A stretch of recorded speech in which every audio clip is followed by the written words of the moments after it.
説よりも機内ですね。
Is this on?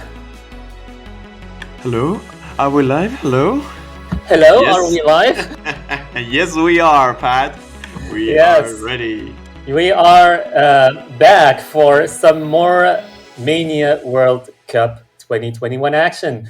We've had some really, really great matches. We've got 3 tiebreakers, I believe, up until now. There haven't been that many matches on Saturday. All of the matches are on Sunday. It's actually quite incredible how that worked out. I am Petuage, and I will be commentating with Ron Crystal. How are you? Oh, I'm doing fantastic. It's a little bit early here in Argentina, 10 a.m., but I've done worse than this. I am very excited whatsoever. Brazil-Indonesia is going to be the match we're going to be seeing here on stream.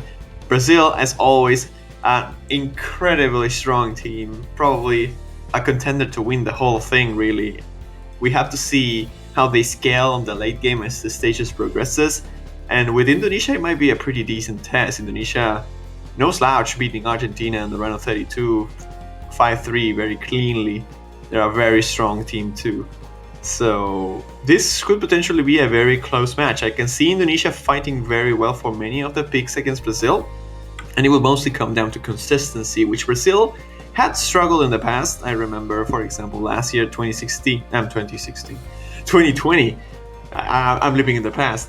They dropped a couple points against Argentina as well in the round of 16. So it could easily be a match that gets closer than what most people expect. Yeah, absolutely. Because when you drop combo, you drop a lot of points with it. And while Brazil is like really, really strong, they haven't gotten like less strong than last year, really. Consistency is going to be key because, yeah, many points can be lost. And if you lose your points, then you lose some points. Oh god. I do not know where I'm going with this. I cannot argue with that logic. That's just 100% true. If you are inconsistent, then you're gonna lose some points, and that's the way the game works, especially early on. In the later stages, where Brazil can afford a couple more misses because their accuracy is just so much better than the rest, they're mostly fine. But this early on, where most teams are just having a triple FC, then misses are definitely a thing that you have to avoid as much as possible. Brazil, though, has the accuracy to compensate, but Indonesia also has very good accuracy. We can see already the bans here for the two teams. Brazil opting to knock Hyo out of the way here. The SVs is not going to be played this time around either. Pretty popular ban lately on all those matches we have been seeing. Yeah, absolutely. Like, we see Brazil actually banning Hyo. Brazil actually has a really decent SV lineup, but they're opting not to train Hyo, maybe to save some effort actually. Well, suddenly, I imagine they just picked the map and said, okay, we're not training this one, so let's just play the rest. We're going to ban this. And they are indeed banning this. I'm not surprised. Indonesia is a fairly competent SV team as well.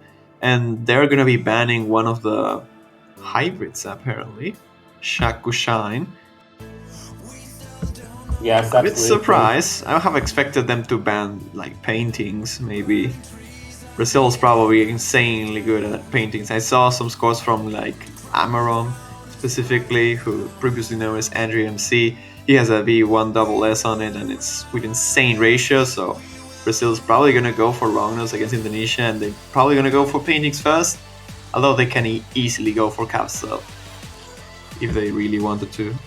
Yeah, Shaka Shane is actually the more release-oriented hybrid, so it's something that Brazil is actually pretty good at, and I expect that hybrids are going to be kind of steering towards Brazil, actually. So I think Indonesia's ban is pretty warranted. Yeah, it's not a bad ban. It's just that I was expecting like the pure release pick or coordination pick to be banned instead.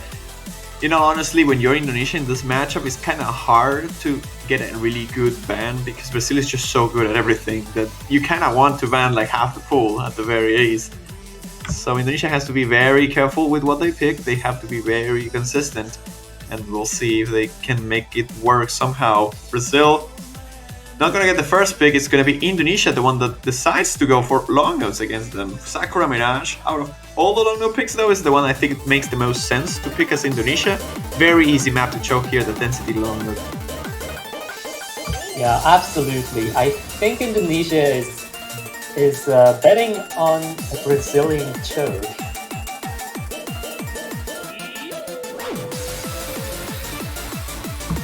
We're hearing the yo in the background.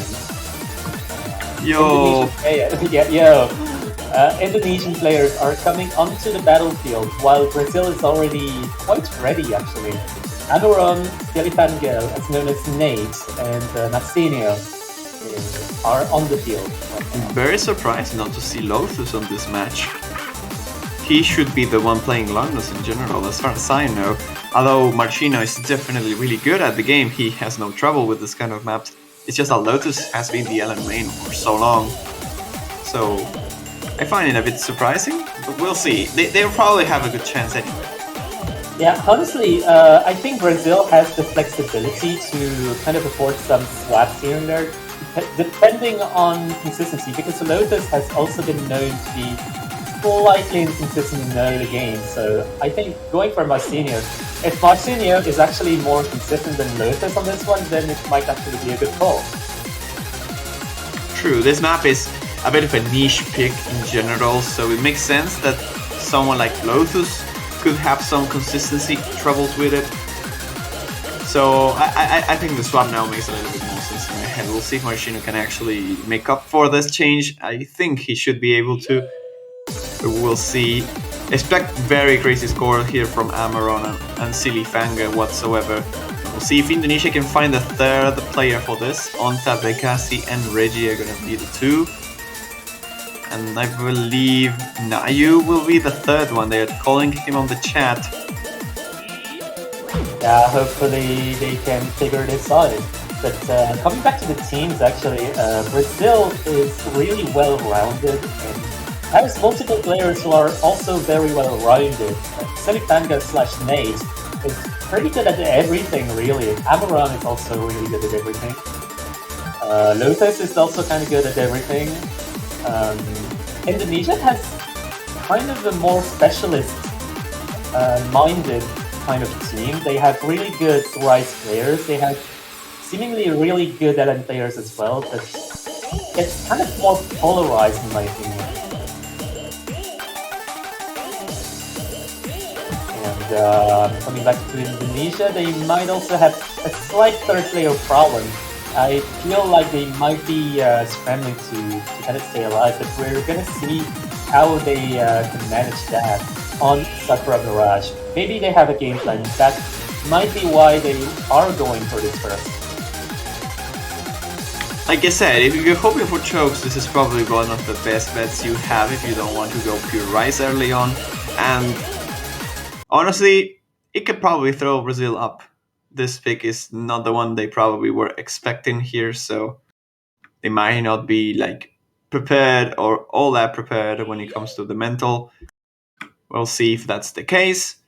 Brazil should crush this map regardless of it, but it's a map that you can easily miss. And a single miss in this map, if Indonesia can keep good accuracy, might just be enough for them. But I can see so many good accuracies here from Silly and Amaron specifically that he can really go anywhere, even with misses. Wow, Brazil is starting really high on the accuracy department. It's going to be quite hard for Indonesia to kind of catch back up, especially since now you're slightly behind. Well, I mean, Indonesia's doing really well though. 99.8 for Ray and Onta, both are doing extremely solid, actually tying the two best players of Brazil, or very close to. It's just that Naya's a little bit behind, but not by much. A single, like 200 rush from Brazil, and the game is balanced. You can see the difference is shrinking and it's flickering all the time. Oh my god. This is a really high tier performance from both of the teams. They are actually doing really, really solid. Both of the teams. Have to wait for the ending if it would cause any problems. That section, that transition specifically, not too difficult to get the hands on. And at the end of the thing, a quarter of the song remaining, this last bit mostly about coordination releases, not that much about density. We'll see if this is the turning point for Brazil, if they can extend that lead, and it seems like they are doing so. Nayu and Onta dropping a little bit in comparison to Nate and Amaron, which are holding very strong on the 99.8s, and there will be going to take this with the three-way FC. Both sides, actually. Oh, that miss! What was that miss at the end? What was that? That was a 50. He forgot to release the note at the very end, but it will still be a point for Brazil regardless. Those 8-200s from Ontag actually being their undoing, really. Otherwise, the scores by Indonesia are sick. 990k plus for literally every player in the lobby. This is something we have not seen before. Yeah, absolutely. Like the 200s could have made the difference. The ratio could have made the difference. Like the ratios, they are close enough that if Brazil got even the slightest amount of 200s more, they could have very well given away the point to Indonesia. Very solid performance there, though. No V1 double assists got very close. Like both of the teams did so well on this bit. Like Indonesia could beat most of the teams with the Sakura Mirage. That was absolutely phenomenal. I will actually want to check the stats and see if that's the case. I think that Sakura Mirage is like top 3 perhaps. Top 5 maybe? Yeah, could you believe if the top 2 was actually performed by Brazil and Indonesia? Oh, I thought that Malaysia did better, right? Malaysia might have gotten a bit better because I think it was on Malaysia's side that Leon got a 997k. Yeah, that was insane. I remember that. Okay, Brazil going straight from Brain Fog. I like this pick a lot. Although, yeah, considering how close the alliance were in general, they might want to avoid those picks. They might want Indonesia to be the one making their calls for those particular map sets. So going for Rice, Techie, Jack map here. This map is so hard. Yeah, this map is probably one of the hardest to rise, if not the hardest rise, hands down. We're gonna see Amaron being replaced here by Light and Lotus replacing Lemarcino for this particular map. Makes sense. Indonesia's also gonna be making swaps on their own. Retro, X, and I Can Play joining the lobby alongside Veggie. Yeah, Ray is really good, and I Can't Play. Well, we will see if I Can't Play will be able to play. I will expect him to be able to play. He should be doing well. But this is a pretty targeted pick. Indonesia will have to find their ways to hold on to the Jacks, and Brazil is probably just gonna blast through this map with no complications. I can see Indonesia struggling with this. Maybe even, I mean, I'm not even sure if we're gonna see an FC from Indonesia for this one. It's a very, very tricky map all over the place. You have Jacks that are very complicated to get accuracy from, and because Indonesia kind of wants to sharpshoot this accuracy against a team like Brazil, they might struggle to just combo the patterns. Yeah, I think Brazil is like a really, really good raw skill. Has a really good raw skill lineup, so it's definitely a good choice, like a no-brainer, no-brain frogger from Brazil here.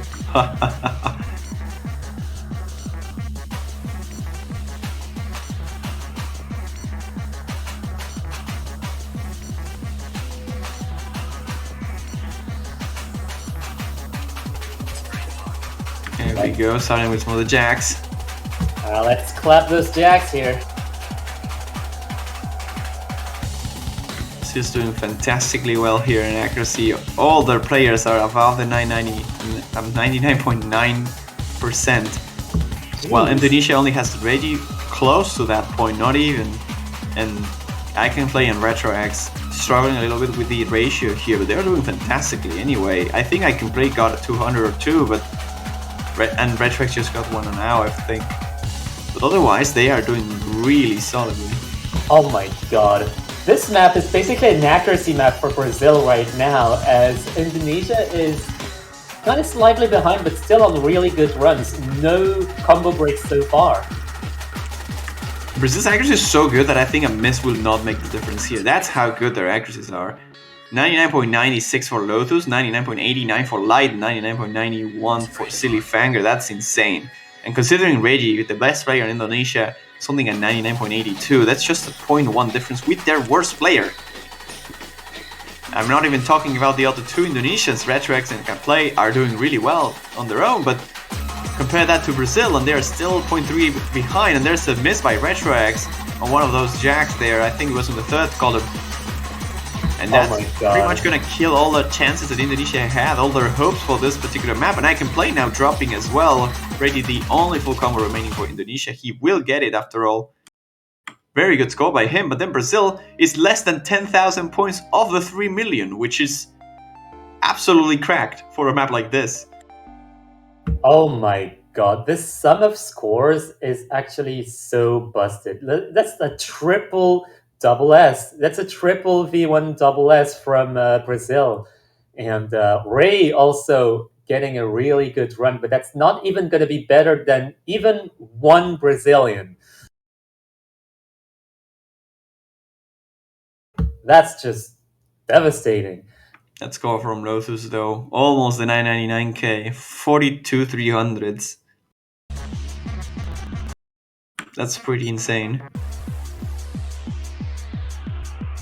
I can see why Brazil made this pick now. It was not only just to target Indonesia's kind of weakness on the higher rise department, it's just that for Brazil that was just an accuracy map. Yeah, Brazil is so dominant on Brain Frog. Wait, Sweden won a pick here. We have a 1-1 scoreline between Sweden and Poland who are playing on parallel against each other here. Sweden lost Sakura Mirage by a pretty big margin actually. They lost by 156,000 points, but now they came back, they won one of none with a difference of about 40,000 points. CTEX and TTEX both struggling quite a lot on that map, a lot of misses from them, and a two-way FC for Sweden was more than enough for them to recover there and take their point back. Actually, I was not expecting Poland to struggle this match on Rise, so surprising. Yeah, one of none is kind of particular as a Rise. Yeah, it's a pretty capitular? No, particular. Come on, Juan, you know English. Next, in this match in particular, we are going to be seeing Kapsel as the next pick. And Indonesia is just focusing on Elens for now, which, given their previous result on Sakura Mirage, might be a good idea. Hoping for chokes, because Kapsel is also pretty choke-inducing.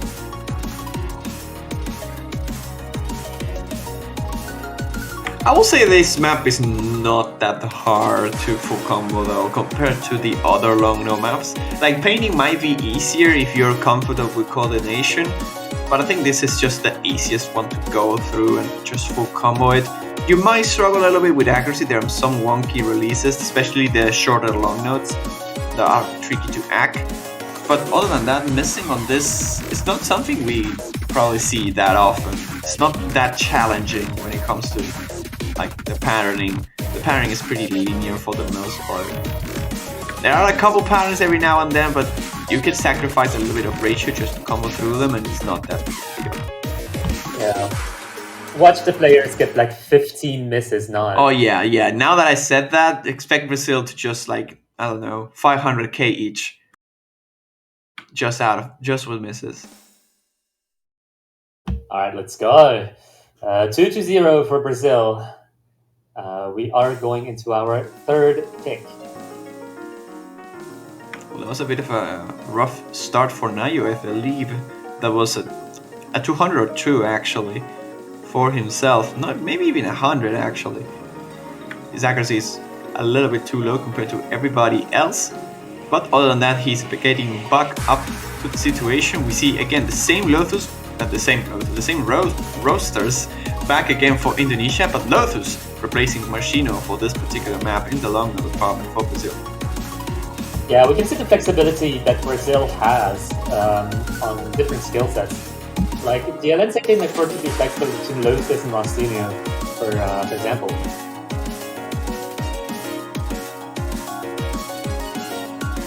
Right now, Nayu is catching that accuracy back up, almost to 99.6, but not without getting a 200 there. Yeah, but there's a miss there by Amaron. I was saying this map is not that hard to combo, but Amaron's proving me wrong here, as Indonesia will be taking the lead once again. For the first time, actually, I believe, since we started this match. They are very slightly in the lead, just off the miss. And if they can hold their combos and their accuracy, they might just be fine. But I think Brazil will just out-act them as the map goes on. The lead will flicker and eventually favor Brazil once again. Even the miss is not going to be enough. They need one more. But it's so close. Yeah, absolutely. It could very well be decided by 1 or 2 200s. Here we go into the ending. This is a bit denser, so potential points for dropping accuracy, especially in those flammy sections. But Brazil is not struggling. They are keeping their composure here and holding their accuracy tight. If they can hold that for the rest of the map, which is not that much more, they will be able to take this one. There's no misses from Indonesia, but the accuracy from Brazil is just insane. They will take their third point in a row, 4,000 points of difference. That miss from Amaron, not even close to be enough. That ratio from both Lotus and himself are insane too. Oh my god, that was 2 misses actually from Amaron. But oh my god, look at those ratios. The difference between the ratios is what is deciding this particular point. Yeah, this map, it just decided this map completely, as you said. Sub 200 for every single Brazilian player. And then Indonesia doing really well as well, but Nayu with 325 and Reggie with 377, that's the difference. That's literally the whole difference. There are a couple more 200s from the Indonesian side, but that's literally it. Yeah, I think that if Indonesia is going for paintings as a third pick, they might want to focus their strategy on accuracy while still trying to combo for stealth. It's going to be very hard to perform, but they can hope for Brazilian chokes. I mean, they kind of have to. They're even with the chokes, they didn't win the map, so they're gonna be hoping for more than just that. They need to get themselves together and hit better accuracies overall. I thought that Indonesia had it at some point, but Brazil just outperformed, as they usually do in this kind of maps. On the other side, yeah, you tell us. I'm gonna be telling you that Poland actually won Capsule as well. They started Capsule at the same time and they ended at the same time, quite obviously. Poland is leading 2-1. The top score being the Dark Dragons 988k.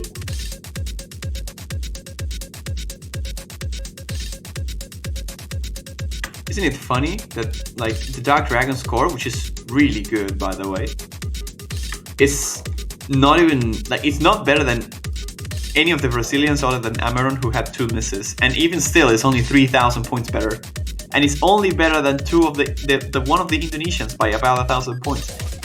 Like the level of Alense that we have in this lobby is so good, it even beats the best player in the matchup we're having on the other side between Poland and Sweden. That's insane. Yeah, absolutely. Like, there are still 32 teams remaining in the tournament. And those 32 teams who got qualified are actually so good. Even the 32nd team, which is Belgium, I think, is actually really good at the game. And this is the difference between winner's bracket and loser's bracket, I guess. Oh yeah, the winner's bracket is so stacked. Especially when it comes to accuracy, they are just monsters. Alright, let's see who mind blocks the map. Maybe one of none.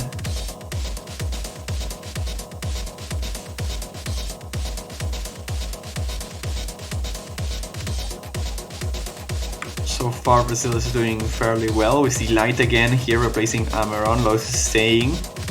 And I can play on Retro X as well, joining the lobby here. And this time around, although it's kind of the same thing as we saw on the previous Rise pick, every player is full comboing and doing very well themselves, but Brazil is just out-accuracying everyone with 99.9 plus on every single one of their players. And Indonesia, a little bit better than what we saw on the previous one, I feel. 99.85 for Retro and 99.80 for Ready. I can play a little bit behind, a point of percentage behind, a tenth of a percentage behind, if you will. Yeah, I think like the node density in one of none is lower than in brain fog. Well, until this point where we're getting to this faster streams here, faster jump stream. Yeah, no issues. It's going to be equivalent to 252 BPM jump stream, which is pretty much in the comfort zone for everyone involved in the lobby. Yeah, definitely Brazil. What is this accuracy, Brazil? Come on. Another map where you get everybody above the 99.9%? That's, again, pretty ridiculous if you ask me. Indonesia, not a bad score at all. In fact, quite good. Again, almost every player hitting the 990k mark here. Only I can play slightly behind, only half a thousand behind that. But then there's Brazil, which lowest score is 99.91, which is 997,000 points. That's, again, not something you can compete against. Those ratios are just not fair. Yeah, like not one player in Brazil has over 100 regulars, and not one player in the entire lobby has more than 200 regulars. This lobby is so good that I am scared for whoever is going to be facing I don't know what to say. In the losers bracket. Like, the losers bracket is going to get busted. I just don't know what to say. This guy is like, we saw insane scores on Rise before, like for example Kanochi, who did crazy things. He got 11 300s, he got 21 300s as well on Robotic Girl. That guy was insane. And so was Urusai, one of the team members. But you get surprised by those performances, which are by no means bad. They're just insane. They're even insaner than what we saw here. But then you see Brazil, and even though they might not have that one score that just stands above everything else, they have three. That's the thing. And that's what makes Brazil such a strong team and such a dangerous team. You never know. You're just gonna destroy everything. You don't know what to do. Look, there are not many teams in the tournament who are actually able to get 4-0 against Indonesia. Indonesia, don't look at the score, but Indonesia is such a strong team this year especially. And yeah, not many teams can actually get the 4-0 right now against Indonesia.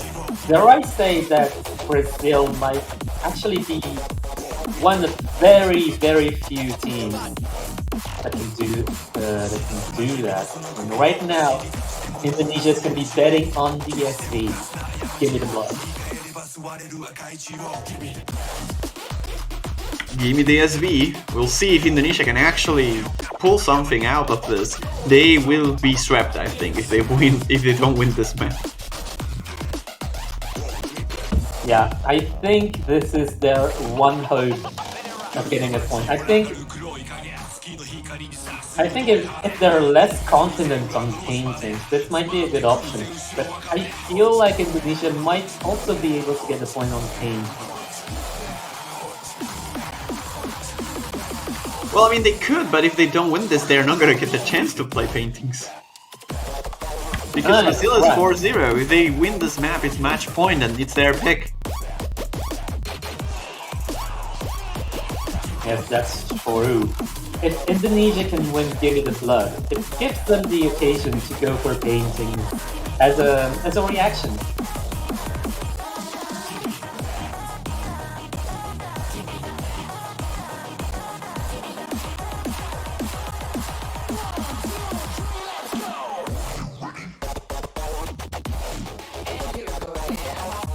Okay, so Sweden lost brain fog against Poland. Poland is leading 3-1 against Sweden. First break point of the matchup over there, actually. Very good point there for Poland to win.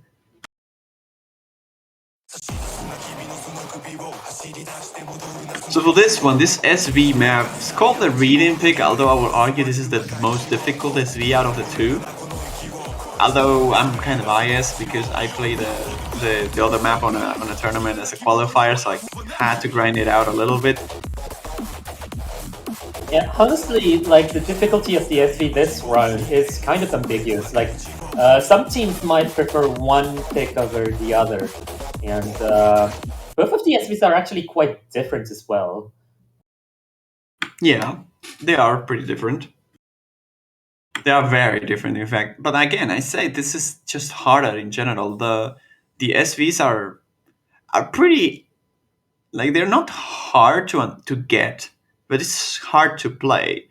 They are very hard to hit. You can get the feel of the song. It follows them fairly well. But they're very abrupt. They're very rude. So it's very easy to drop 200s every now and then. Alright, so the SV lineup for Brazil is going to be Amaram, Marcinho, and Len. Versus Nayu, Ice and I Can't Play actually.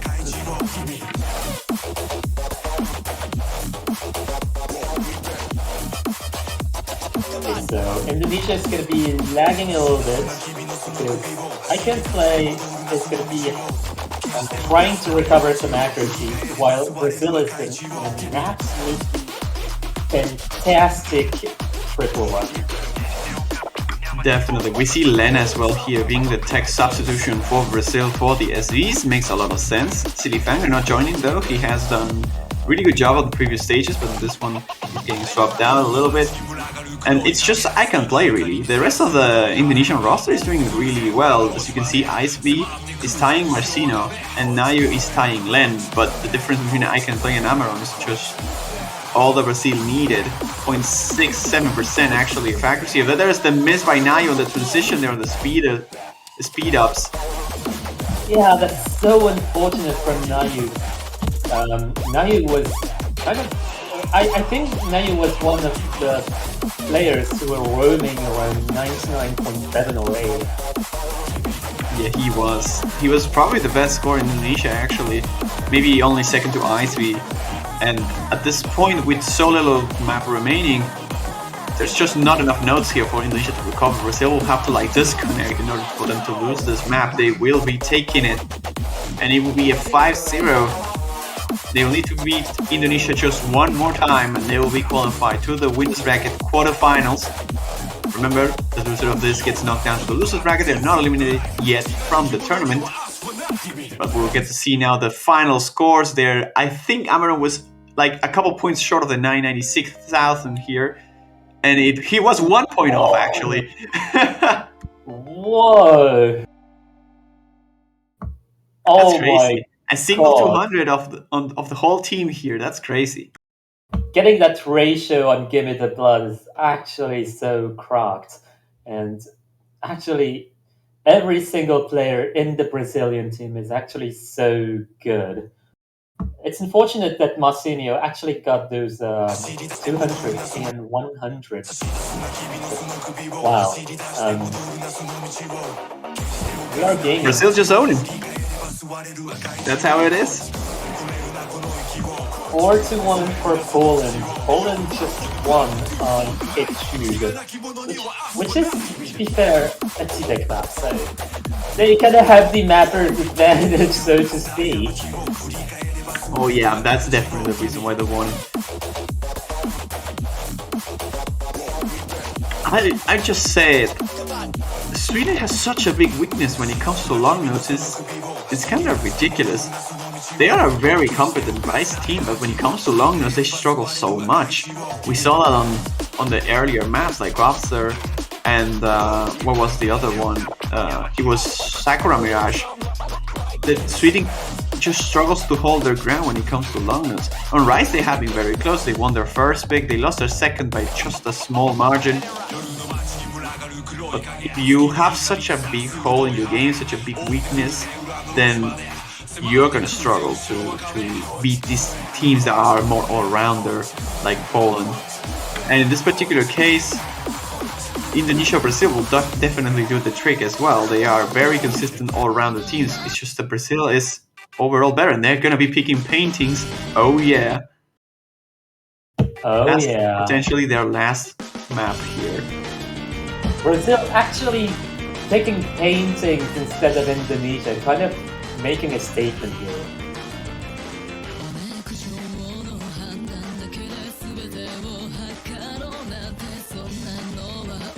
I feel like it's pretty challengeable for Indonesia, but this pick is also 3 minutes and 14 seconds long.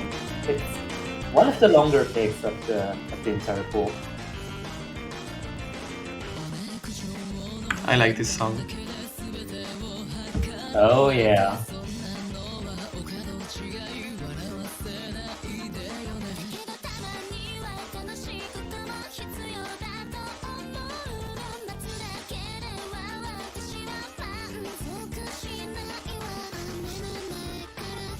So we're gonna see a coordination battle. We were saying they might not get the chance to play paintings, but Brazil offering the chance here for Indonesia. I personally don't like this pick. I think it's probably the worst pick they could have made.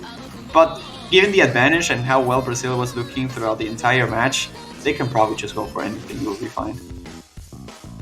Yeah, that's why I feel like Brazil picking paintings is kind of a statement. Almost kind of a flex, to be honest. Yeah, it's a pretty big flex. No one's gonna lie.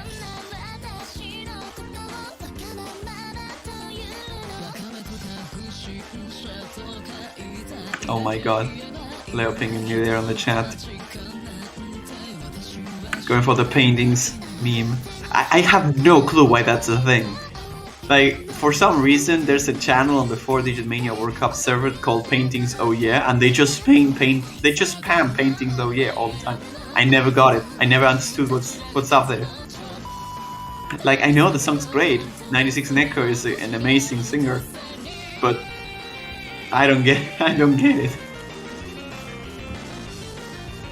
Paintings? Oh. Oh Yeah. no. Paintings? Oh, yeah. Yeah, fair enough.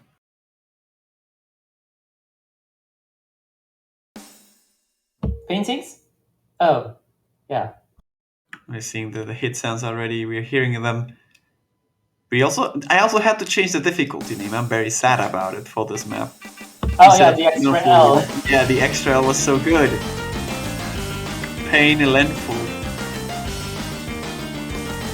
Here we go, the coordination battle here, release oriented pick here, and we'll probably get to see Amaron's shine on this particular map. So will Lotus, I think. We'll see if Indonesia can actually keep up with this. So far, Onta is holding a 99.94, though he hits a rough pattern over there. He misses a lot of accuracy in that transition there with the Ankos, with the shields. And that's gonna cost Indonesia the best player performance a little bit. They're still on the run, they're not that far off. This is the easier map to hack overall, I think, of the long notes. Maybe Sakura Mirage, in fact, but this is harder to combo. It takes a lot of coordination. There's a lot of sections where you have to hold 3-4 notes even at some parts. And there's the flams in the middle. The combo can easily be dropped in any point. Yeah, absolutely. We're seeing a fair amount of 200 being dropped in the Indonesian side. For now, Brazil doesn't really have that. Oh, they don't have this issue at all. Marcino is the lowest score here in the side of Brazil, and that is still matching the best score of Indonesia. That's been the trend for pretty much every single map we have seen so far in this matchup, and we cannot discredit Indonesia for how well they're doing. It's just that Brazil is such a big powerhouse that you can't really do much about it. Indonesia just hoping for the miss here, and I think with a miss they probably have enough to take this point. Their accuracy are good enough, and we're getting now into the flams here. Nobody's dropping any sort of combo nor accuracy whatsoever, but this is the harder section. If they can hold their grounds here, they should be fine. The rest, it just comes down to this anchor of the fourth column, no problems. Everybody combos through it, and it will come down to the ending, which again is a little bit denser than the rest of the chart, but mostly the same. If things go the way they should, this will be a point for Brazil. We see some accuracy drops from Marcelino and Amaron, but not quite enough for Indonesia to catch up. Yeah, like we are still on track to see a full lobby 990k, but Lotus unfortunately is gonna Well, that's a miss. That's a big miss. Yeah, that's a big miss. Indonesia's taking this. If they keep out, they're gonna take this. Yeah, It's so Indonesia might close. actually take a point. Whoa! What a turn of events. Oh my god, the score difference is so small. Lotus is trying his best here. He has the combo cap again, but Indonesia's on the lead. And it comes down to the wire. Will they take it? It's less than 2,000 points of difference at this point, and the accuracy from Brazil is not that better compared to previous picks. This might be it. This might be the one chance for Indonesia to get back into the game. Can they hold it? Indonesia has to make zero mistake. They got it! They actually got it! Let's go! God, 500 points! 540 points of difference in favor of Indonesia. The miss from Lotus actually is the one reason why Indonesia is still in this. Very insane ratio by Onta, actually. That's a huge score by Onta, and I didn't see that. That's so good. The amount of 200s is so nervous from the Indonesian team. Like, this was super clutch. And that was a 540 point difference. That was clean from Indonesia. That score by Onta again is fantastic. Again, every player above the 990k for both sides. That is ridiculous.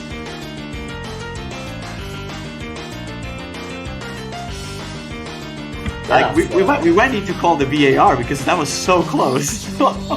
Yeah, I don't know. I don't know if we've got the technology to actually get some replays live. I know that Smash tournaments do that. Maybe one day. That was so close until the very end. Indonesia did not give up at any moment. They took the point that I thought they had a chance on. Brazil not making their best pick, but still, without a miss from Lotus, we would have easily won that. And now we're going straight to Discordia. Oh, Discordia. Last hybrid remaining. This map is hard. Wait, was Etude actually played? Who?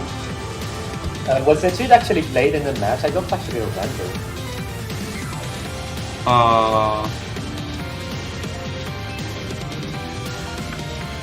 So let me check actually. No, Etude was not actually played. This is the first hybrid that we're seeing in this match in particular. Etude was played in the other match that is going on between Sweden and Poland. Speaking of which, Sweden actually got a second point on the Robotic Girl.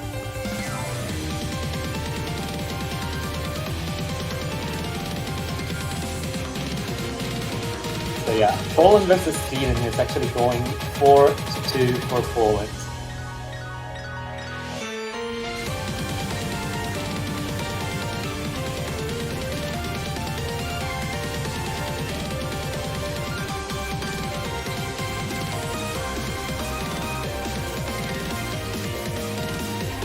So for this one, I'm not so sure. Like this is so physically demanding that Brazil just has the advantage from the get-go, and it's so hard to combo through that maybe Indonesia has a chance. So it really comes down to Indonesia's combo ability here. If they can hold a triple FC on this, I don't expect them to. That's the thing. This is a very complicated map to combo overall, and the ending trills are just so hard to hit. But if Indonesia can hold a triple FC, I can see Brazil choking this, especially considering they choked the last point. Against Argentina, it was the same last year. They were 5-0 on the lead, 5-0 on the lead, and then they missed on a map and they lost their composure. The next map they missed a couple times again. They lost 2 points in a row. Then they came back on a hybrid, and everything was fine. But Indonesia might be looking at a potential chance to get a point here off Brazil again if they can combo through this map. Oh no, that's not a good sign at all from Onta. Oh, but there's a trade, right? Onta also missed. Amaron and Onta both missed at the same time. This is so strange. They missed at the same exact spot, and there was no reason for them to be missing at the same exact spot when they did.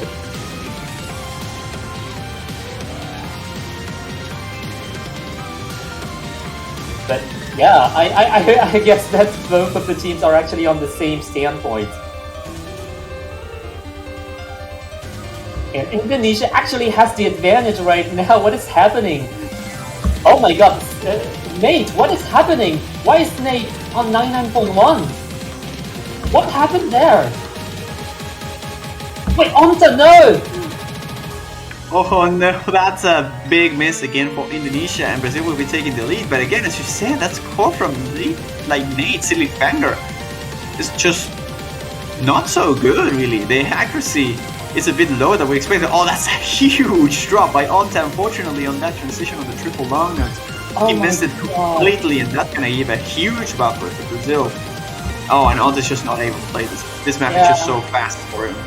Yeah, I feel like the amount of misses that Onta got is kind of demoralizing, and Onta must be telling himself that this is over, but you gotta fight until the end. You never know what's gonna happen. We have the Lacrima Trail at the end as well, so I don't think there's enough time. Brazil will just take this, unfortunately, for Indonesia. But deservedly so, Brazil played an amazing match throughout all the maps. And there is the trail, no tricky misses by any of the players. Brazil takes the point and the match 6-1 it is. 69 300s from Lotus, that's ridiculous. 4 200s as well. And Nate just got a huge miss rush. That's the reason of his accuracy being so low. Oh my god. The end of it, was it? Where was it? That doesn't look right. That doesn't look right at all. I guess Nate missed the beginning of the map. Oh yeah, how? He probably just forgot to play at the start. Wait, no, Nate, you cannot do this. Nate forgot to schedule the beginning of the map. Just how? Well, and that's all they wrote. Brazil will be facing the winner of... What was it? I had to pull up the bracket. Let's see. Actually, we have the bracket on stream, right? Oh, yeah. There it is. Brazil will be facing China. That's the team I was thinking about. I remember that Brazil had a potential run of all South American countries. Had Argentina defeated Indonesia and Chile defeated China. But now, it is against the Asians once more. They took Germany, and now Indonesia. They will be looking to do the same against China next weekend to get into the semi-final spot. And on the other side, Indonesia just lost, but they will be facing Taiwan on the losers bracket. A very difficult matchup, I'll say. Taiwan looked really strong on the previous week, and this one as well. Yeah, Brazil is going to be... Brazil and China are going to be having trouble scheduling their match because they're basically on one other end of the earth. Meanwhile, Sweden versus Poland is still going on. Poland winning 5-2. The last win is from Poland on Ryu with 996k by T-Deck. That score by T-Deck is pretty insane. Oh yeah, absolutely. Like getting a 996 on Ryu is just out of this world. How many 300s are there? That's like less than 100 for sure. That's like 70 or something. I check the MP link real quick. Let's see. Yeah, let's see. Oh, 74. Okay, yeah, that's very solid. That's really good. Tudek ain't kidding around. Meanwhile, 10 minutes from now, we're going to be seeing another interesting match, actually. The UK versus Thailand. Oh boy. Oh boy, that's gonna be fun. Thailand more like tight land, because this match is gonna be tight. Yeah, it's gonna be it's gonna be pretty interesting. Pretty interesting if it goes to tiebreaker. Oh wow. Well, their team has to stay united if they want to get that far. And there it is, the last map has just been completed in the side of Poland versus Sweden, where Sweden unfortunately lost their last pick here in Winnipeg. And they lost the match after all 6-2. They'll get eliminated of the tournament, as this was a losers bracket encounter. And Poland will go through. Yes, Poland still has the rest of the losers bracket to go through. And Sweden is unfortunately going to be dying in Winnipeg. That's kind of a bad place to die, actually. Yeah, but Poland will be facing Japan next week, so that's a difficult matchup over there. Oh my god. That's such a tough matchup. Although, depending on how the teams are receiving the quarterfinals map, or maybe there might be a chance, but Poland is already kind of having trouble in the mid games, though. It's gonna be interesting to see how training goes. But anyways, we're gonna be having a short break, and we're gonna be coming back with some more action. Stay tuned.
Hello everyone, once again, we are back after this short break of 10 minutes.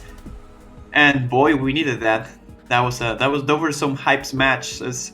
And now into the United Kingdom and Thailand. That's gonna be even wilder, I expect. We are seeing the Osumania 4K World Cup 2021 for those that were wondering. And today, or rather for this match at the very least, I myself, Juan Crystal, will be commentating alongside Mifa. How are you doing, Mifa?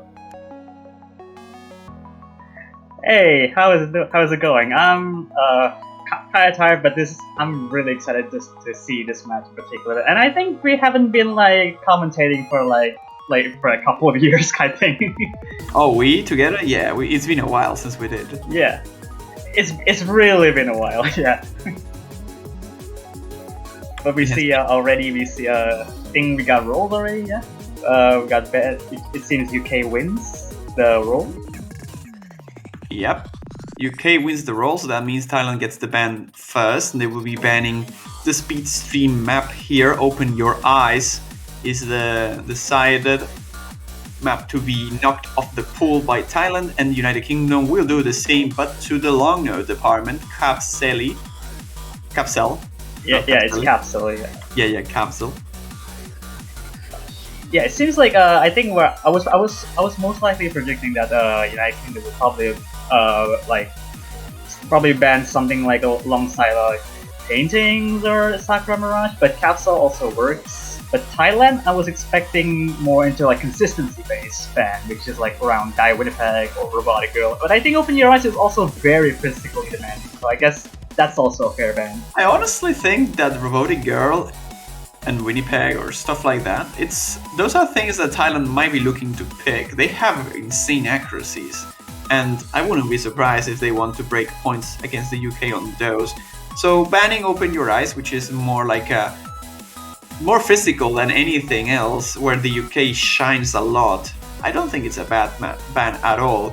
But as you said, maybe I was expecting something else, like Brain Fog, like One of None. Yeah, I was more so thinking that United Kingdom has been very solid all across for every rice pick that have been picked throughout, which is round of 32, which they have very solid scores in all the rice picks. So I was more so expecting that the UK will also do the same thing here in round 16, which I think the difficulty for the rice picks isn't that egregious to get really good accuracy for UK, as they are also the rice powerhouse, the team.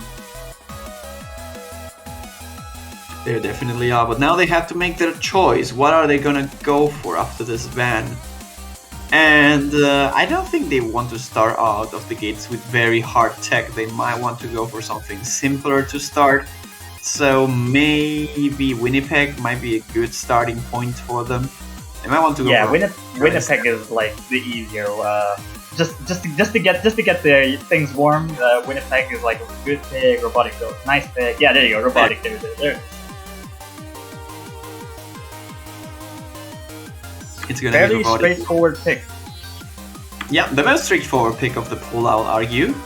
If you knock aside stuff like, I don't know, the SVs, which are just very simple patterning, but they are very hard to hit because of the SV. Yeah, I mean, of course, it's an SV pick, so I wonder why that is. But yeah, we got some players in the lobby, I think, which I think Eliminate hasn't been playing in round 32 thing. I mean, correct me if I'm wrong, but I think we have been seeing Young, Houston, Gadget being in the three players from the United Kingdom for every Rice Kingdom. For Rise, maybe. Overall, I think I saw last weekend every single player on the UK played at least a single map. So. Yeah, I guess that's true. But the majority of the Rise picks have been like the three, which is Yahoo and Yusuf, for the most part.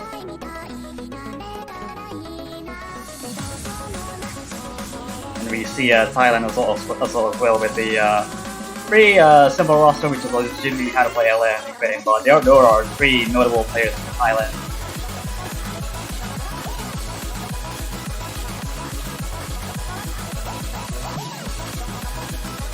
This is another one of those matches where we see both of the SVs open, which is not a common thing to see.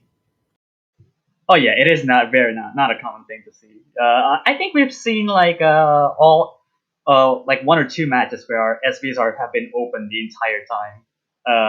It's just a matter of whether picking it is another question.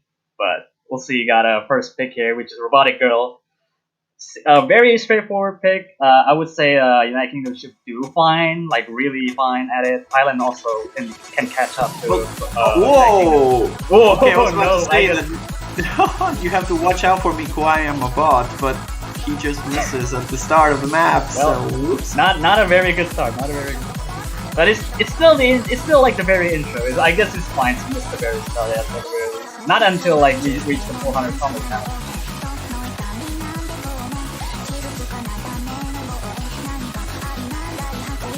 I mean, you say it's fine. I don't think that's fine, though, because they will need a miss from the UK now for sure. They needed it before, probably, but now they need it even more than before, because the accuracies are not that far off. Well, now that Jimmy had a bit of a trouble there in position, it is a little bit not that far off.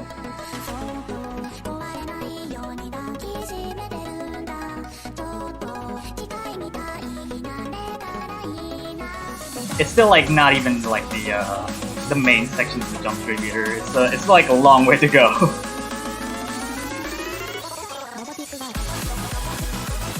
Oh, already starting with another drop from the game bot there.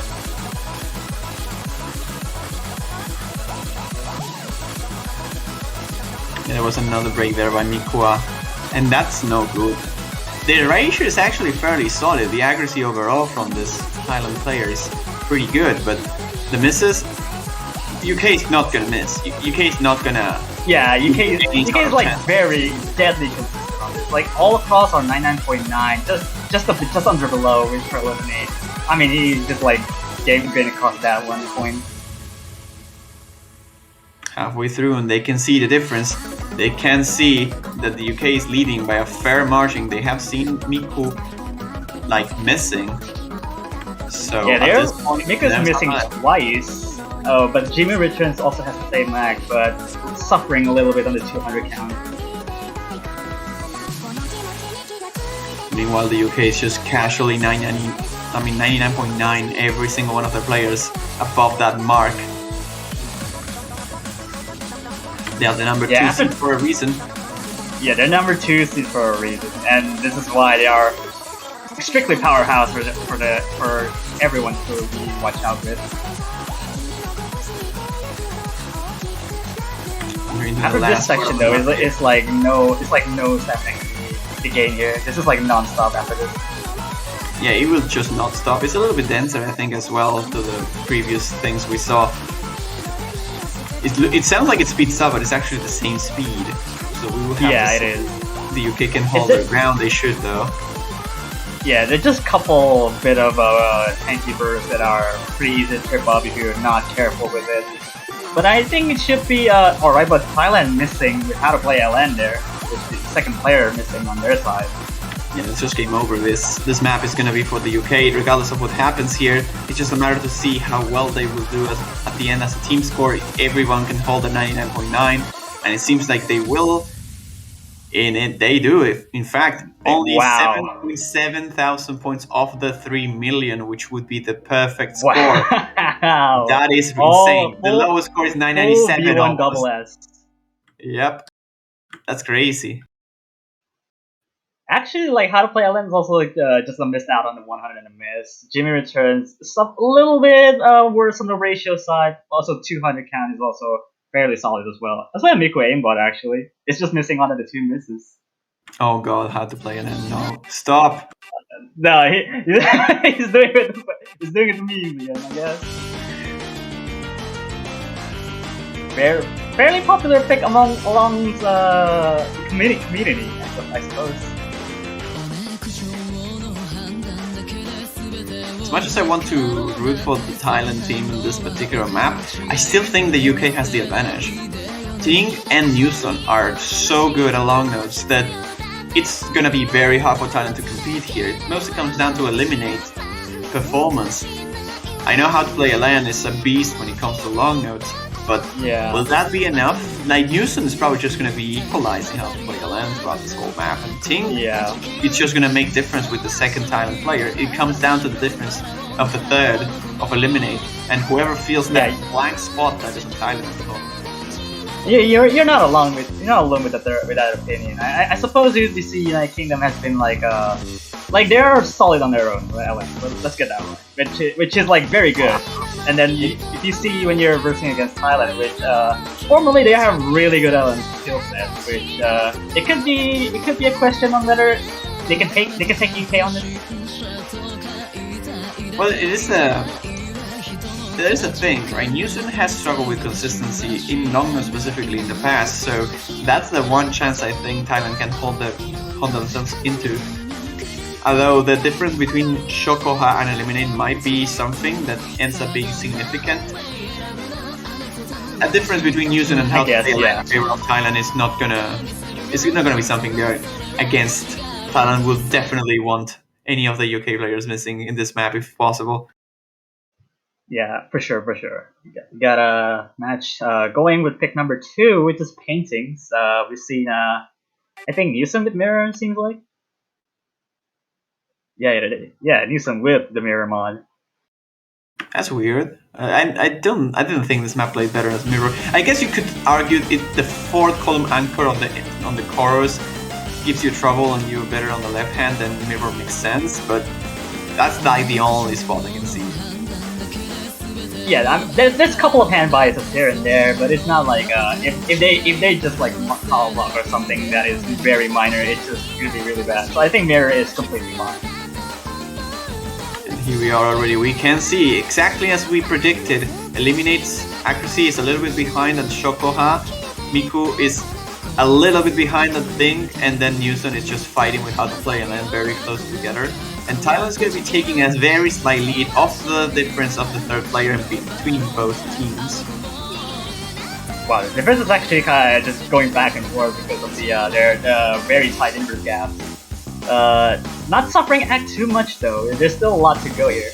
It's also a very long map as well as robotic girl, like 3 minutes. Newson's accuracy is tanking a little bit as well here. So is how to play Alan. They are exactly equal, and so is Miku and Ting. So the only difference, again, Shokoha and Eliminate so far, but this tricky section is a little bit more release heavy. Those longs extend for a little bit longer than you expect, and there are not many drops. I think Ting is the one that tanked the most out of that parent, so definitely favors Thailand here. Yeah, if you take a quick glance over the lobby, you can see like 899.85 across the lobby, except for one player, which is Eliminate, which is also like 0.1% behind. That is the difference already. But the nerves, man, you cannot afford a miss here. He's so close on accuracy that a miss definitely makes up for it. And now into the chorus is the hardest section with the flams and the anchors. Will Thailand be able to hold their combos together here and not drop that much accuracy? Because as again, like Miku, oh wow, Miku aimbot, a little bit. But there's no issues. Combo for everyone. Slightly up on par with Eliminate by 0.05%, but everyone else, they are doing exactly the same.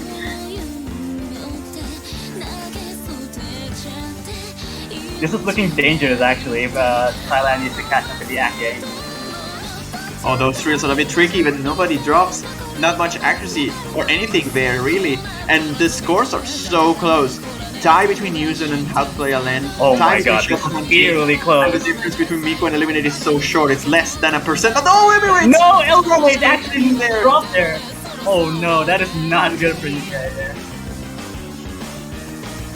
The consistency at the end was dropped by the UK. Eliminate Even though he was holding his ground as best he could, he was still holding the lowest score on the lobby. And now with the miss, that's just going to seal the deal for Thailand. It will be 1-1 now, with only a couple notes left. This is a tricky transition, but not tricky enough for Thailand to trip. And they will take their first point on their own pick. The score is again tied, as we saw on the start. Yeah, very solid pick for Thailand there. Just no banking on the limited missing. But also, is even without that miss, it's gonna be really close. Like 2 misses all in that one measure, which is also with a 50. And look at that score! It's like what? There's like 7 200s drop in for Thailand, but then Eliminate have 5, and then 5 for New Zealand Team Momentum. Actually, Team Momentum with double S too. Yeah, that's a very solid double S actually. The ratio could have been a little bit better, but it's a 994.5. That's a very good score by him. And they're going they're just 3 points apart with New Zealand. Look at that, like 77 on the last digits. You see Die Winnipeg coming with a reversal for United Kingdom here. Not too surprising as a second pick after Robotic Girl.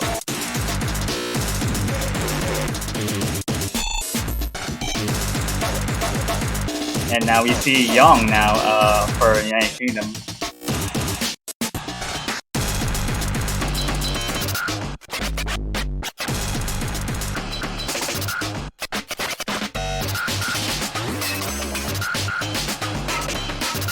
So I think the recurring theme here is that United Kingdom has been like very consistent on the rise. So I would imagine after United Kingdom picks this, they would probably go something more along the lines of like Brainstorm or One to None. Or probably even Long Way, they're gonna go really adventurous on banking on like the more accuracy side because like the highest OE, which is like 9.1 for Long Way. But for Thailand, it also will be probably picking more on a hybrid or an LN route here, which there's like one more LN for Thailand you can go for, which is Slacker Mirage.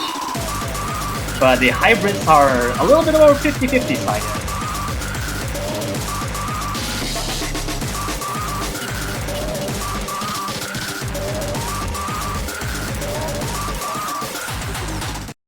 Alright, so Miku's actually not going to be playing this map, so they're going to be losing one of their accuracy powerhouses here. Probably for the sake of comboing. This is very fast. 225 might already be out of a comfort zone of Miku. So we'll see I Just Love Banana, so like instead as a substitution. And Young as well joining here for the United Kingdom. I don't think he played on the previous ride, I might be wrong. He did not play on Robotic Girl as well. He Eliminate played Robotic Girl. Yeah, so that's the swap.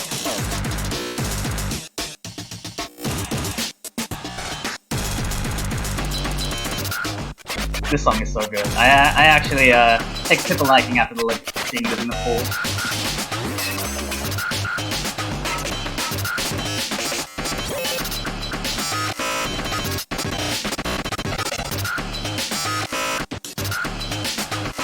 So we see accuracy all across the board have been like 99.9 plus for United Kingdom, and Thailand going for 99.8 plus, which is already seeing the difference there. Like the highest player on Thailand isn't even beating one of the United Kingdom's worst players there. It's just like around 99.92 share between Newton and Young. And you see I Just Love Banana take one drop there. It's not really good for them. It's already like a couple more 200s on their side. But you see, just all across the board, UK has been showing the powerhouses here. 99.94 and still rising. Thailand is really keeping up their best here. 99.8 plus, and Just Love Banana is still around the same accuracy as the drop before. Here's for one more section. It's non-stop after this one. 99.93, 99. That's like around all across the same accuracy, I think there. And there's just not much I can do here. Like 25,000 points of difference shared there for the lead for United Kingdom, and United Kingdom will seal this and take the score to 2-1 with around 8,000 just above the total there. Look at that, V1 triple S, the double S with all those 3 players in the United Kingdom. And then another V1 double S for Thailand. It's just I Just Love Banana didn't keep up with like the rest of the players that are Thailand there. 6 200s and then a miss and a 50. which like really hurts the score for the team. That is already like a very solid pick for United Kingdom, and we see Etude for Thailand as a response of the taking the hybrid route here. I'm not too surprised that Thailand will go for Etude at one point because there's Sakura Mirage. But I think Thailand will probably save that for later, and hybrids will probably in the more safer side to pick against United Kingdom.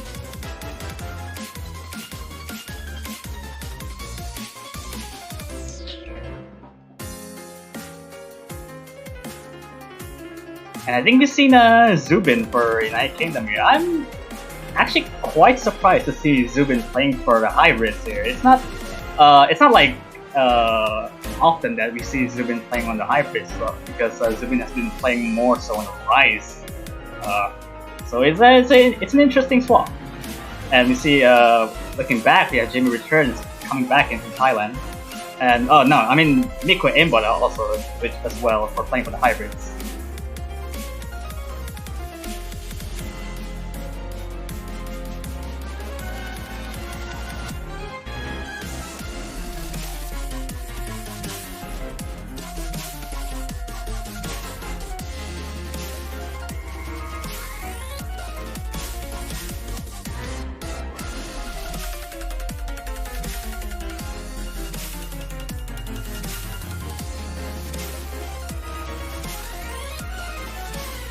Yeah, we're still looking for players ready up once the players have been decided.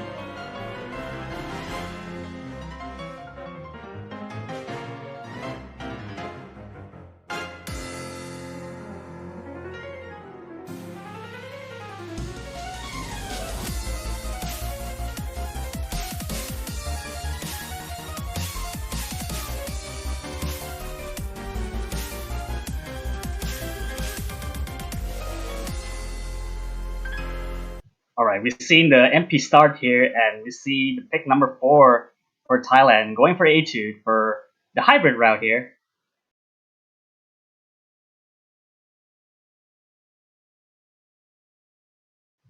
See that this is looking for to be a pretty comfortable pick here.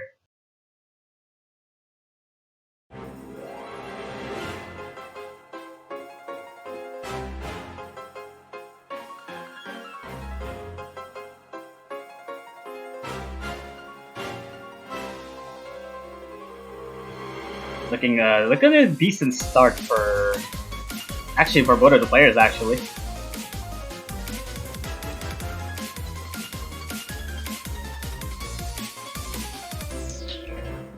All right, let's. Oh no! Oh wow, Miku Aimbot already dropping on that one last mission.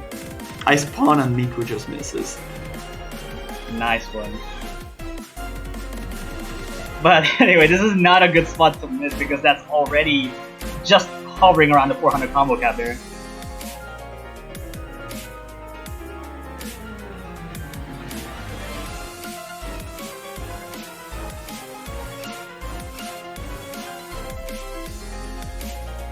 Yeah, look at like the all accuracies around United Kingdom side. They're like around like a 99.8, pretty solid average there.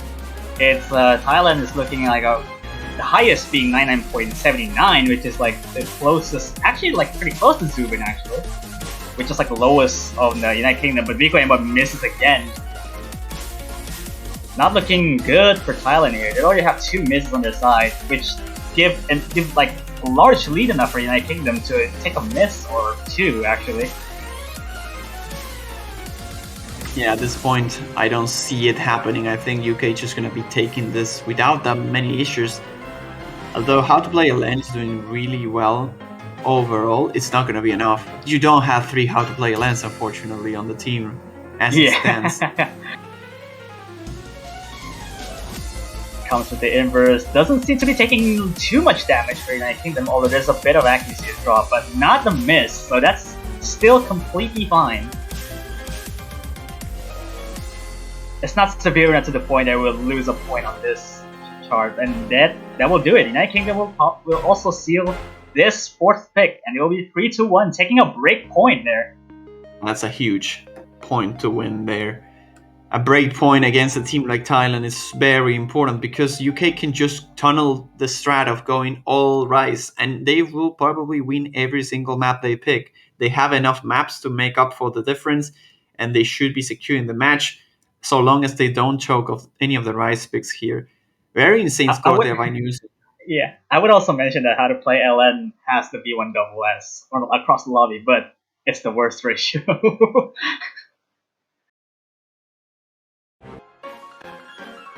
But it's a very good score and very solid score across the lobby, so that is really really good for United Kingdom to take a breakpoint on this one. And it's now UK's pick. We're going for, I think, for Discordia here.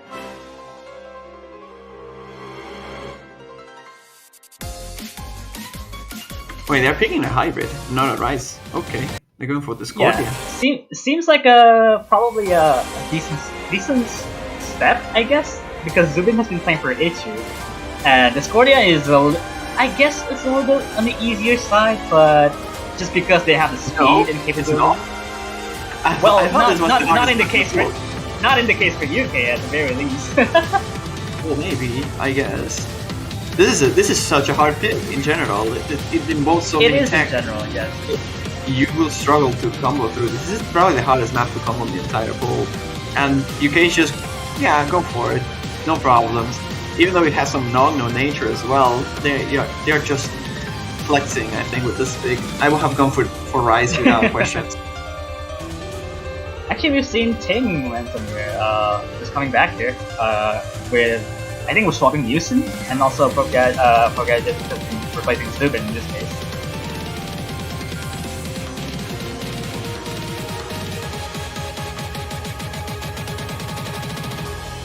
I think we see, waiting for a third player. I think, Mika and Wada has been joining back again, just decide for the third player for Thailand.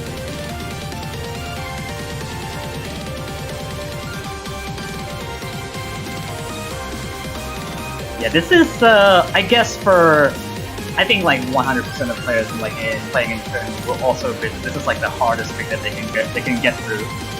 But in a tournament setup, when you think about when you're fighting with your opponent, this is like one of those picks that you can go all in for the riskier side of things, or you just like dump out because of the transitions in between.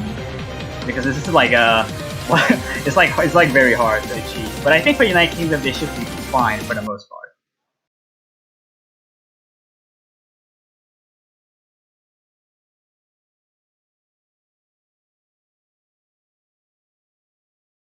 We see the fifth pick being Discordia, and then we see 3 mirror mods actually, 2 from UK and 1 from Thailand.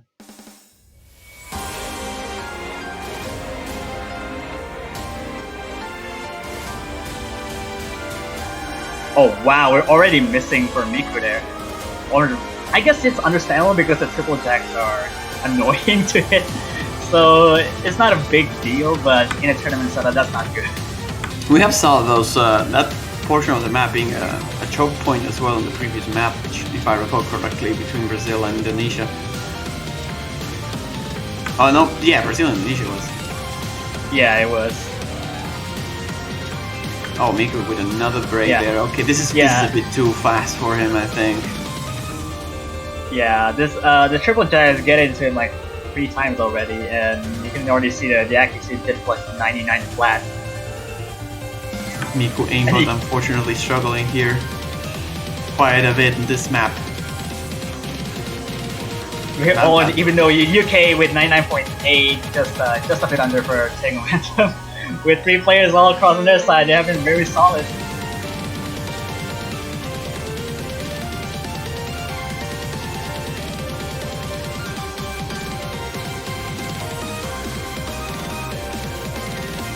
Yeah, just the sole difference being Miku aimbot from the Thailand side. Although that's not a bad score at all, even with those 3 misses on the triple jack. If you see like on the cross lobby, they're all like 99.7 plus there. It's just mirrors of each other, except for Hope Gadget, who's just like beating how to play Ellen in this case.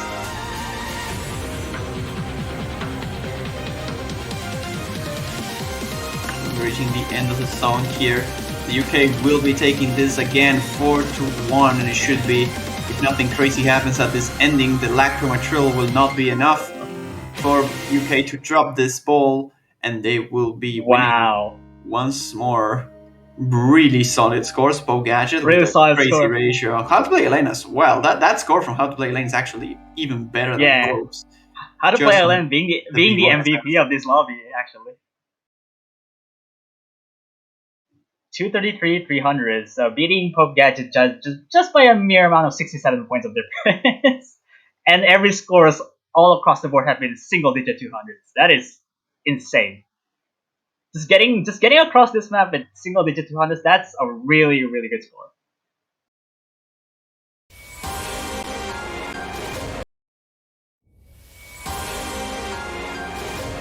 We see Thailand will probably respond to something here. I'm guessing more likely going to be picking Sakura Mirage in this case. There's only like one more element pick, and I'm not sure if they're going to go with Shaku Chain, even though it's a most long nut oriented hybrid. But we'll see. Or even there's like 2 SBs down there that is like sitting there. Oh yeah, the SBs are a thing. I completely forgot that is the case. They might just want to go for them then. I think Gimme the Blood might be the better one to pick if they want to go for one of them. They could also try Sakura Mirage, although I don't like it. Okay, they're going for Sakura Mirage, never mind. Yeah, alright. All LMs have been down there. It's just one hybrid, 2 SBs, and the rest have been rice. Yo! This is crucial point for Thailand to go through. I mean, at this point, any map is like crucial for Thailand. They can't really afford to lose any map that they pick. If they get a single breakpoint, they will be tying the series, but if they lose this, they are pretty much done for.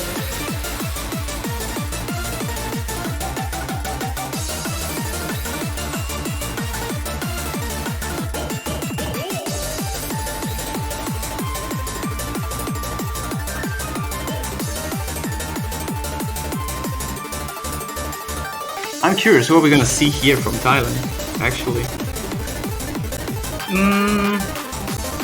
Like, actually, with these 3 players, I think at this point with these 3 players, they should be fine. I'm more so worried about the 3rd player in most parts, but I think they could do fine with that setup.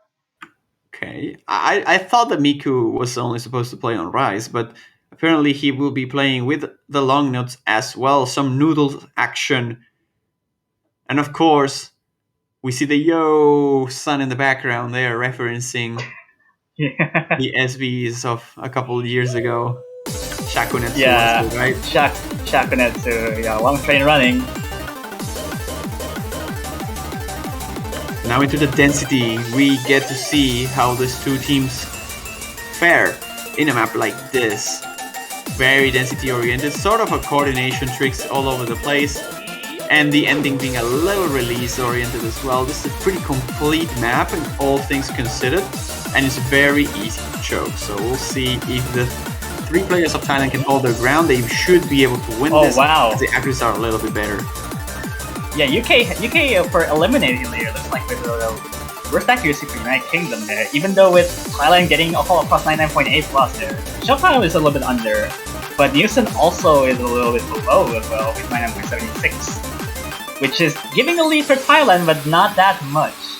I'm a bit surprised about Newson's performance here. I would have expected him to be the one with a better accuracy out of the whole British players here, but doesn't seem to be the case. Ting is doing really well whatsoever, and the difference again is mostly between just Eliminate and Miku Aimbot in this one. Well, Miku Aimbot has been like the 2nd highest. I think Shoko High is probably like the better representation. Newson and Shoko are just fighting out for that accuracy.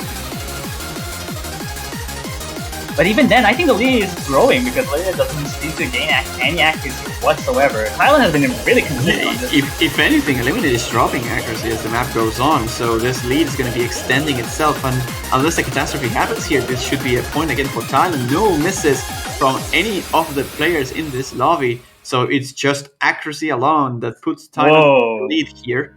Really crazy score there. Hard to play and land. What? V1 double S? What? Triple V1 double S? What? Yo!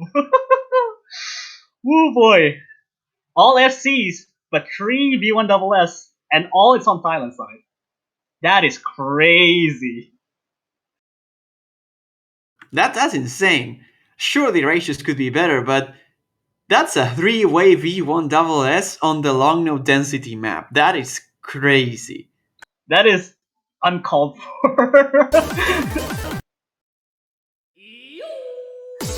But wow, that is a very good point for Thailand. Just to keep it up keep up with the pace there, but then they're probably running out of picks. They only have Shakushin with the hybrid, and two SBs are sitting down there. If they can take 1 point, this might get close actually, because it might be two more points, right? They have two more choices. Like if anything goes to tiebreaker, then UK has 2 more picks, and then Thailand has 2 more picks. Wait, actually, is that true? No, I don't know.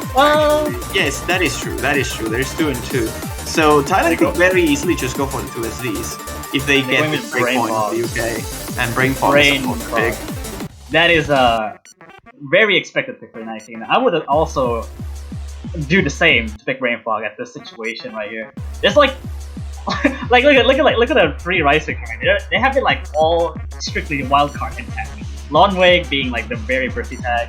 Brain Fog has been like pretty much I think the wild card, but the Jacks have been pretty fast and it's really hard. And then you have One of None, which is also a unique chart as well because they also test a little bit more on everything.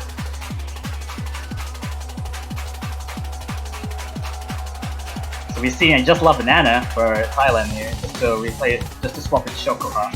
Zubin for United Kingdom replacing Yusin.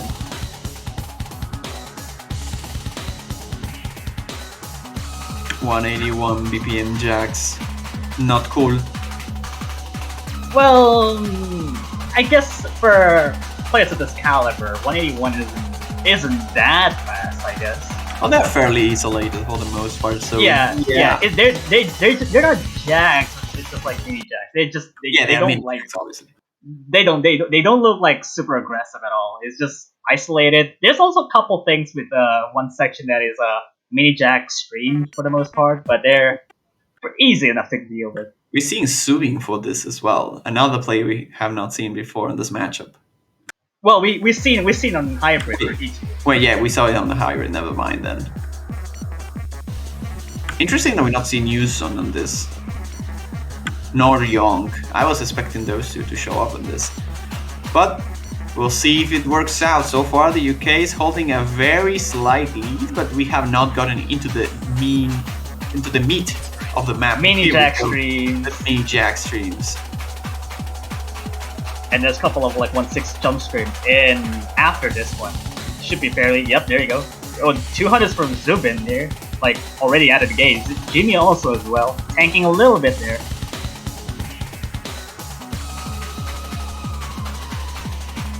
How it transitions from a 3rd to a 4th all the time. But as it stands right now, the UK is holding the lead here, mostly off the difference again between Eliminate and Jimmy, because everybody else is pretty tight. I Just Love Banana is about the same as Subing, and so is How to Play Alone with Pope, although both as well a little bit behind in comparison, so the UK has a fairly significant accuracy lead, to the point where a single miss might not just be enough for Thailand to get back into it. Yeah, for sure. It would need a complete tank over one section, but I don't think that's the case because the next section after is it's a little bit more so samey than the previous section.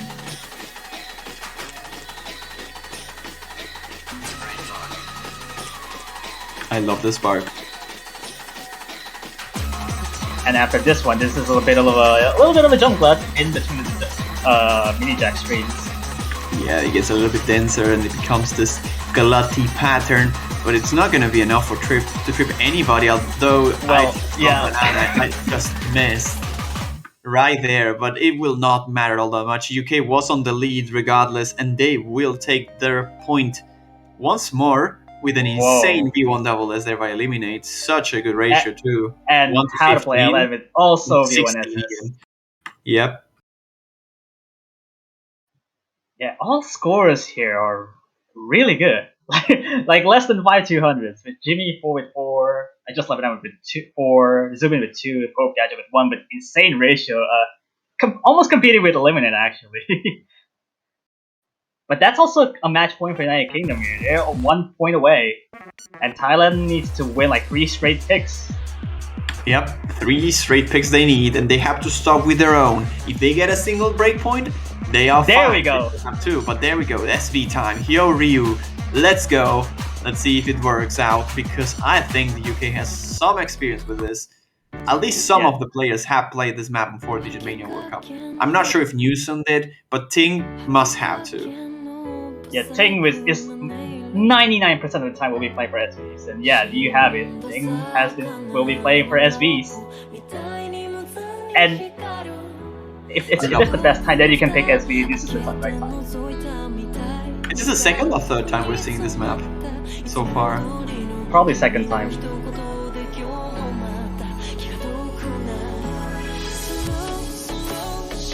This song is so good, I love it.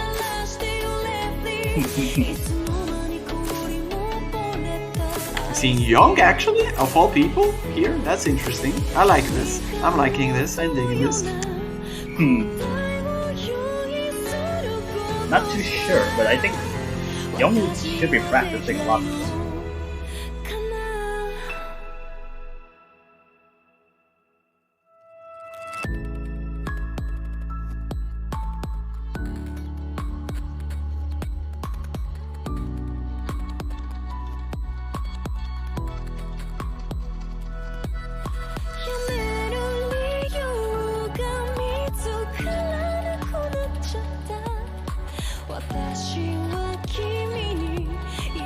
I'm just not talking because I want to listen to the music. It's alright, I'll do the same actually.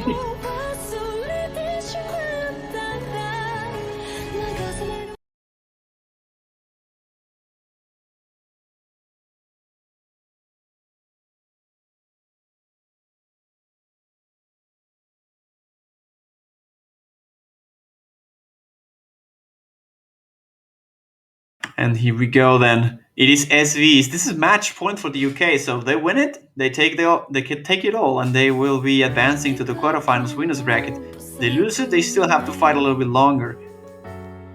If they still, if that happens, Thailand will still have 1 more life in the tournament.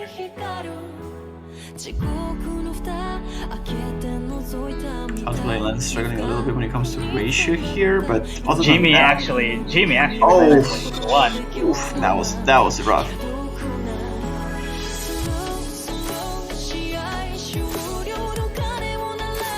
Oh, that's a 100 by Pope. Whoa. Okay. Jimmy actually 98.6 here, dropping a lot of 200 seems like. Yeah, this thing that is keeping the team together though on the UK side, because Pope with that 100 is gonna be struggling a little bit, and Young is holding fairly well, but this ratio is not the best. It comes down to Jimmy's low accuracy here of all things that is keeping UK on the lead. But again, this map is very short, very low. Oh wow, Jimmy's tanking 98% already. He's hitting very early. This is a very tricky spot. Oh my god, he's hitting so early. 97.7. This is not a good early hit yeah, here. that's just it. I don't think MS makes up for this difference anymore. They'll need more than just 1, maybe not 2 will be enough. Although the low density node count might do the trick, because most players won't be able to get back to the combo cap here if they miss right here. Yeah, there's not anything else that they can miss on really. Yeah, next section is like fairly easier than the rest, so I don't think that would probably mess up here.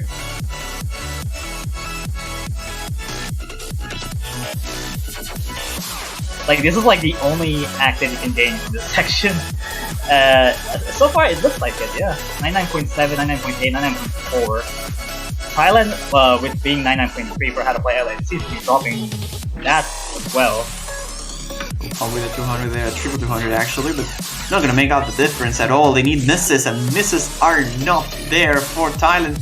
It will be the United Kingdom, the number 2 seed, again taking their point, the 6th point. They will take the whole match and advance straight into the winners bracket quarterfinals. Pretty competent scores all over the place here. Really good one by Ting. Wow. All people, 994,000, and followed up by Young and Pop, not so far behind either. Love Banana also doing really good, but not quite enough, considering that Jimmy struggled quite hard on this. Even though he got the FC, that score, unfortunately, a bit too low for the caliber of match we are seeing right here. And it will be the United Kingdom. Take it. Embrace it. Yeah. Enjoy it, because it might just be coming home. Those scores for the UK were solid. Yeah, they are very solid. Team momentum being shy on sub 100. That is an insane score, if I do say so myself. That is a really complete team performance, actually. All on Rise, Hybrid, LN. They have shown it all. They have been no joke becoming from C2 in the tournament. They're gonna be facing South Korea on the quarterfinals winners bracket, so very difficult match boy. once again for the United Kingdom. Yeah, as you can see here, looking like the winners bracket almost solidified. We've seen UK versus South Korea, Brazil versus China, Malaysia versus Vietnam, and we'll still be waiting for United States versus France to be facing with the Philippines in the winners bracket, which seem to be pretty spicy matchups here, if I do say so myself. Have we seen every single time since the tournament started the higher seed beating the lower seed? I think the only exception to that might be Taiwan. It might be, yeah, it might be. Like Taiwan was seed 25 and Australia was seed 24. Other than that, I think every single match was in favor of the higher seed, which is insane. That is insane, yeah.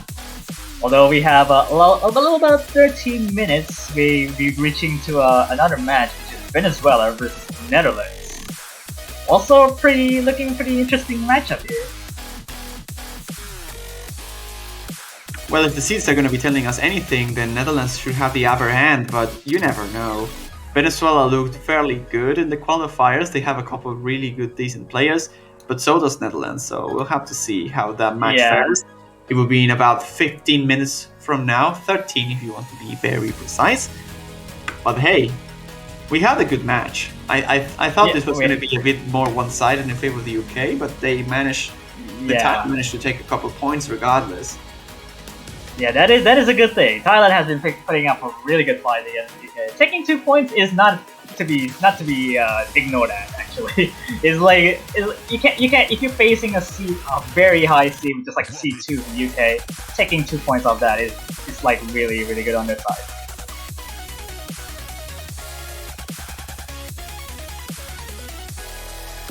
But yeah, we'll be seeing from the 12 minutes actually for Venezuela and Netherlands. You never know what's gonna happen for our results to come up. So stay tuned for that match. Was that pun intended? No, not really. It's my own made up thing, so it's alright. Okay. I can live with that. Yeah, sure. Yeah, stay tuned for the next match in the 12 minutes. We'll be taking a short break a little bit. So I'll be signing off for it eventually because I'll not be commentating on the next week. So there you go. Stay tuned for the next match.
And hello, everyone, ladies and gentlemen.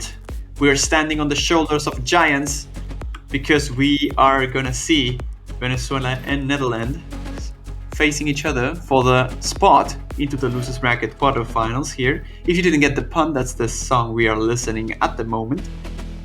I am Juan Crystal commentating once more for the last time, I think, until the map will showcase at the very least. Now we join with Ravel. How are you doing, my man? First time we're coming in together. Yeah, I wanted to commentate with you for ages now, and finally we get an opportunity on this stage, so really cool. Yeah, we were discussing, it's been 7 years since I've been doing this. It's kind of shocking we never did. The differences, you have 7 years of MWC commentator experience and then me with 1 day. Well, let's go. You're only about 7 times 365 days of. Oh no, I got a lot to catch up. This is bad. But we're gonna jump straight into it. Venezuela versus Netherlands. This is the first time these two countries are meeting, so we're gonna create for some very interesting strategies here. So roles have been done, and Venezuela will be banning Kyoryu and picking one of none. Netherlands. Yeah, it was Brain Fog that was banned by Netherlands. So no frogs in chat, Saj. We're going for one of none. Interesting pick, I think, here for Venezuela. They're not taking the time. They're just going for it. They have their strategy down altogether, and I don't dislike this pick all that much. It's a pretty weird and orthodox map overall, and in the Rice department, I think Venezuela will have better chances than on the long note department and the SBs. Netherlands, of course, well known for his SB's capabilities. We'll see if they can hold their ground on long notes. Fast for You is a very good player when it comes to releases. And Venezuela, I think, struggles a little bit in that department. They are missing like a third player most of the time, but especially on long notes. So we'll see. Something to point out is that on Axel Grinder in round of 32, Netherlands has 3,000 points better than Venezuela's. So both countries have very similar scores on Axel Grinder. Yeah, when it comes to consistency, if they can hold their ground on that speed, they might be able to do well on the jump streams for this particular map pool. So Robotic Girl, of course, being the first thing I think of, and Weedy Peg as well might be things that Venezuela wants to go for as soon as this pick is over. But we'll see for this one. Something to keep in mind. Yeah. Right off the bat, Edvo. Whoa, what's wrong with Edvo?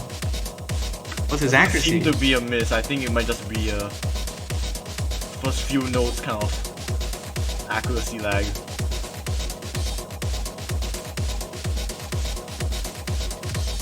Otherwise, everyone else kind of holding their own yeses with a very good score at the moment.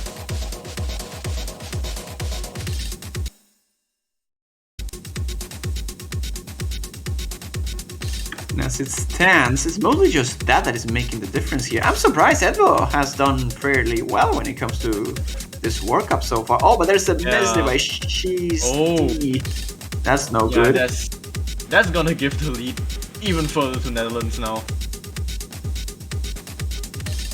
Yeah, I think Venezuela just need to shake off some nerves, just get themselves going. It's not really easy to just get into a match and perform top. I mean, unless you're a very experienced player. And those couple misses there by Venezuela are gonna be a bit too much, too rough to recover. The miss by Shoira might equalize things a little bit, but they still need at least 2 more if they want to have any sort of chance. I'm shocked though about Jesus' performance here. He's doing so well. Jesus is traded, unfortunately, but that score from Jesus is really good. Jesus is pulling off an MVP performance in this lobby. But Netherlands, as a cohesive unit, just pulling out the point. Very solid. Oh wait, what happened with Jesus at the end? No. Wait, what? He dropped a couple of 200s there on the ending. He was doing so great. That's a huge ratio though. That's really good. That's a ratio far better than anyone in this lobby. Really good 200 count too. It was mostly just Edba who struggled quite harsh on this map, and then the misses by Shy being a bit of an iffy portion of their game as well. But I can see Venezuela taking some points on Rice here. If Edu can get his game together, then the Rice, the overall accuracy from Venezuela was a little bit better in ratio, so they might have the advantage. Going straight to Shaku Shine here, so I'm a bit concerned about this pick. I was expecting paintings right out the gate, no questions asked. I mean, I think this is okay. This is okay because Netherlands, they do have a better 7 score than Venezuela, and their destroy score is pretty good. Oh, sorry, that's Venezuela. Oops, I was looking at the wrong thing. Venezuela has a pretty good destroy score, but Shakushin is more akin to 7 than destroy.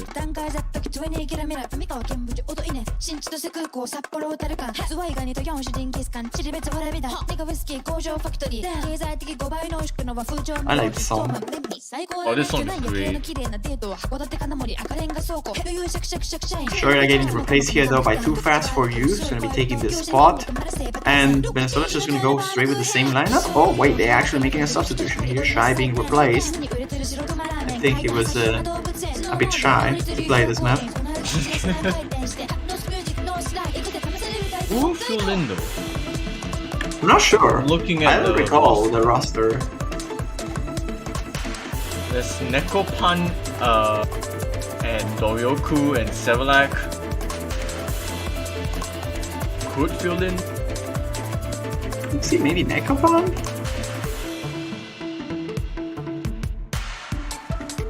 Yeah, possibly. Oh no, Doryoku.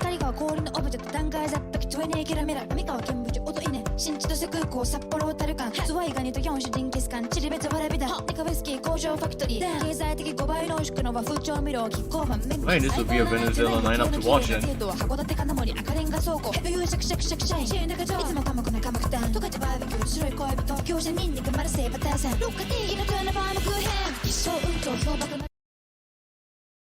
Let's kick this. Let's see how this plays out then. This is the pick by the Netherlands. We'll see if it works out. I think it should be working fine for them. They should do well. If we can ever get the game going, that is, of course. Evo is the only one playing at the moment. No. There it is. The rest is loading quickly now. And there it is. We are ready to go. Shaku Shine. Mapped by Penguinosity. We have to see if Venezuela has some chances here. I think that they always have a chance so long as they can full combo the map. And Jesus is mostly going to carry. Okay, here we're seeing Edvo's accuracy and Edvo's performance overall is looking a little bit better than what we saw on the previous map. Which is why I found it so surprising that he struggled so much. Or we just need to get used to things here. Or actually, in fact, a lot of the players now tanking a little bit of accuracy, except for Too Fast For You, who's yeah, that's an accuracy from them right now. Yep, the release specialist from the Netherlands definitely put in some work here on a map like this, where releases are fairly important, the longness are pretty intrusive, and it's mostly just swapping between Rice and longness that is the trickiest part of the map. For the most part, or the trickiest concept of the map. And as it stands, Netherlands is holding the superior accuracy. Every single player is holding a better accuracy than Jesus, which is the best player in the Venezuelan team at the moment. You also see that hit error bars, mostly from Venezuela, just kind of all over the place here. Yeah, specifically with Dara. Oh, that's a miss by Jesus. That's no good. That was the best score as well for him and for the team in general. That's already 1-0 in the coffin for this map.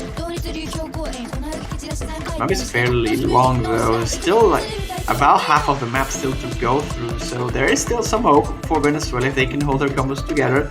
They have to pray and get some misses from the Netherlands. Maybe 2, perhaps 3 will do it.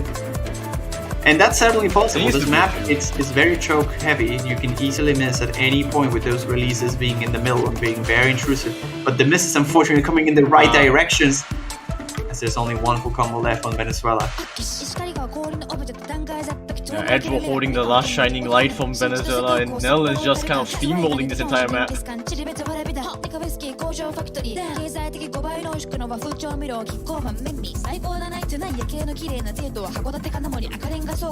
now no one letting up.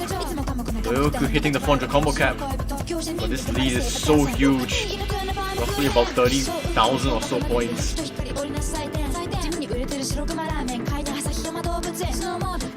I mean, at this point, it doesn't really matter when it comes to accuracy. The Netherlands team just needs to combo this ending, and even with a couple misses, they are fine regardless. So this is like a very safe call now to say that Netherlands will be winning this. It's a good cushion. Approach the ending, this should be a second point to the Netherlands. And then it's back to the drawing board for Venezuela. Starting with a break point, then losing on the pick of their opponent. Not the greatest start for Venezuela here. Netherlands will be taking this. It is 2-0.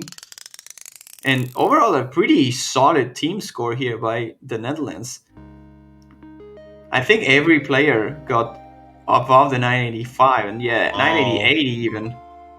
That's some score from Dufas for you. That was a very good ratio, very good 200 count, but whoa! Let's see what? some SVs. Venezuela just That was so fast. decided to ban one of the SVs to then pick the other? I guess That just happened in a Netherlands? flash. I mean, I guess Venezuela do have a planned strategy, but I wasn't expecting this to suddenly come out of all the maps. But I'm pretty sure Netherlands was not expecting this either.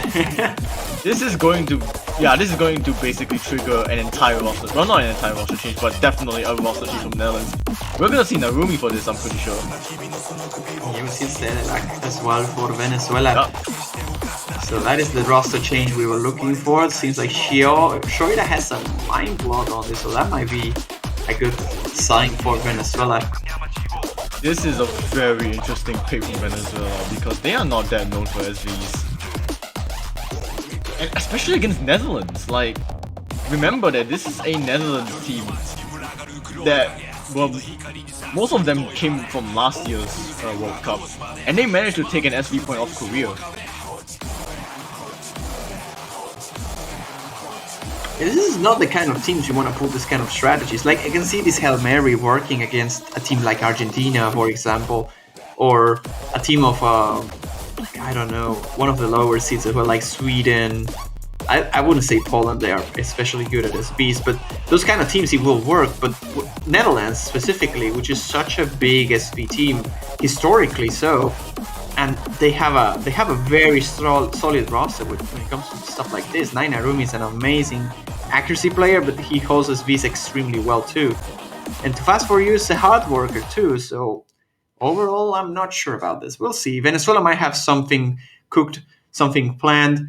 Selelak, we don't know much about him. He might just be as well one of the best SV players that we have seen. Maybe Venezuela, maybe they have something on that we don't know. That none of us know.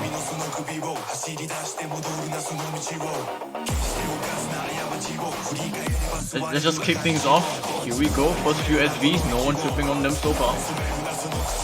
Uh-oh. Also like to drag a little bit there on those jump drills. Well, not jump drills, rather than jumps. Just jumps in general, yeah.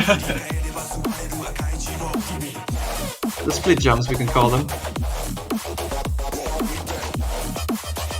Well, Advon and Jesus are doing really well on this. It's just that Selelak is a little bit behind compared to everybody else. Again, misses on this kind of maps we have low density are more...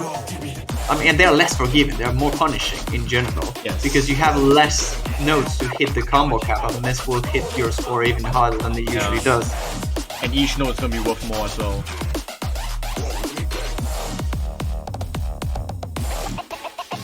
Cornell is keeping it together. Narumi, like I said, this guy is the SB specialist, putting into work.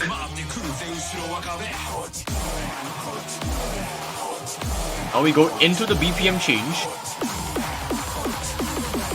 and Selelak is the first one to drop. Yeah, that BPM change can be nasty, and Evo will be another victim of that as well. And Venezuela 1 FC to 3, and that's not looking good. Jesus is destroying this char, by the way. Shoria managed to combo through it, although he struggled quite harsh in that section. And because of that combos, they're gonna keep this lead fairly consistently.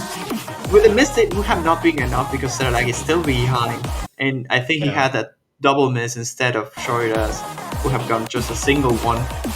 And with that being said, there's not much map remaining. This will be a point again for the Netherlands, but Jesus is looking to get the MVP spot here. He's here for fighting. Yeah.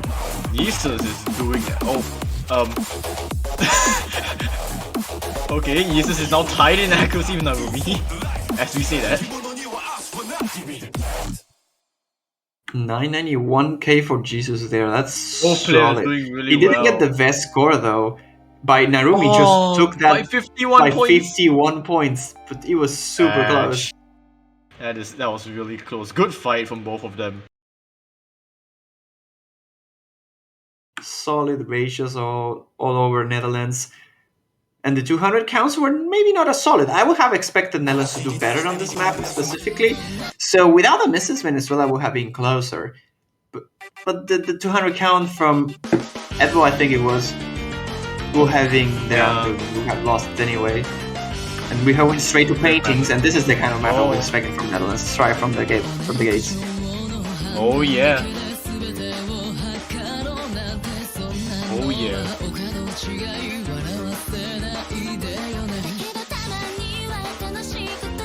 Yeah, this is gonna be a pick that was bound to happen from Netherlands. Doesn't matter when.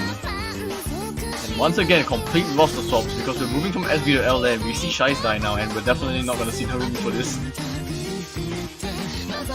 Akuretsu is in.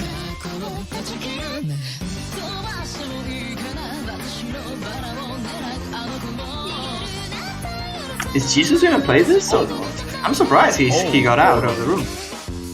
Oh yeah, they're gonna be playing Dory instead. Wow. Okay, Jesus is not playing this. Dory, also known as Dorito. Wait, really? Yeah. People call him Dorito. Oh, I learned something new. OD7 paintings. Oh yeah. OD7.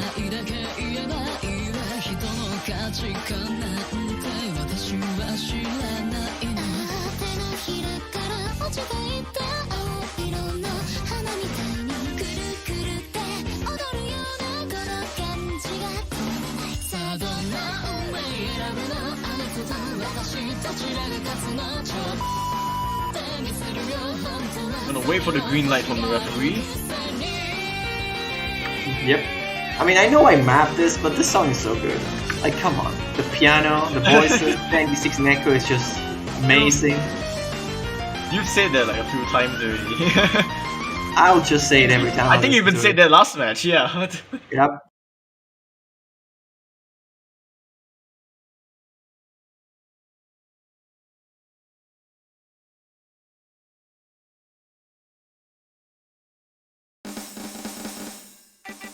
We're gonna get this underway now. Hit sounds. Oh yes, let's make sure the hit sounds are at minimal for this.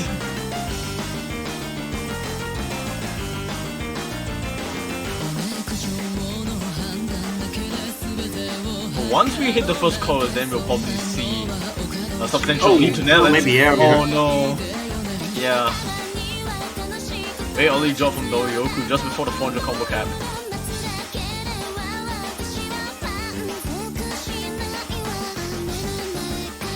I am sad. We could have used the key sounded version if we had the sounds on.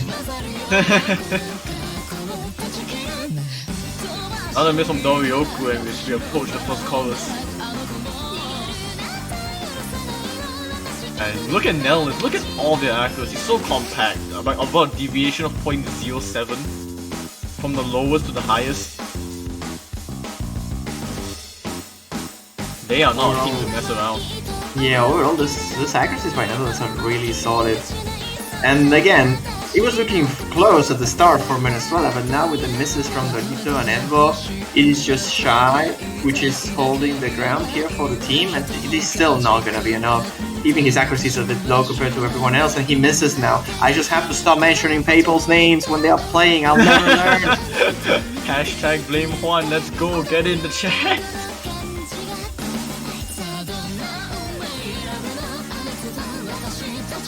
Yeah, another miss from Dorioku. This lead just gonna spiral out of control now to Netherlands. Oh, the coordination, they just cannot keep up here. Venezuela struggles too much when it comes to long nose. This is what I was predicting at the start of the match. Venezuela doesn't have the roster, unfortunately, to play the long nose. And now into the flams and the anchor on the fourth column, I can see a lot of people missing here from Venezuela. But no, they have not. Actually, they combo through it all on Dorito. Oh, well. This is right off it. Yeah, Netherlands just playing their cards very well. Oh, too fast. no, Okay, that too missed. fast. That miss made.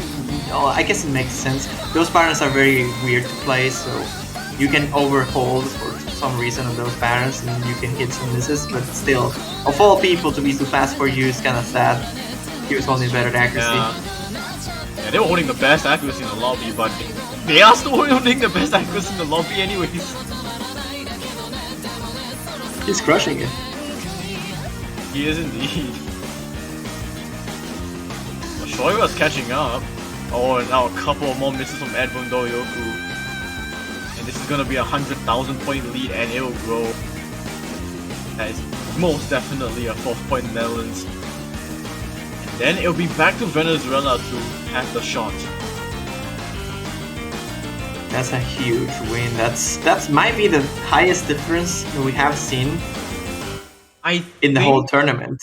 I think Poland. Oh yeah, it's not as big as one. Poland versus Sweden on Sakura Mirage. I think you're right, but Actually, this is still a huge 125 difference. Yeah, 125k is a pretty big difference, especially for this kind of level. But I mean, all countries are still playing, so I'm not that surprised. Oh, too fast for you. Forgot to change scroll space. Okay, that explains the ratio. I mean, they still did pretty well. Yeah, they did fairly well, but I bet that's still like a better score than anything I could ever produce, even with a wrong score speed. But it does seem like Jesus is back in the lobby, so come on, you just speak Winnipeg. You can do it. Open your eyes actually might work too. But...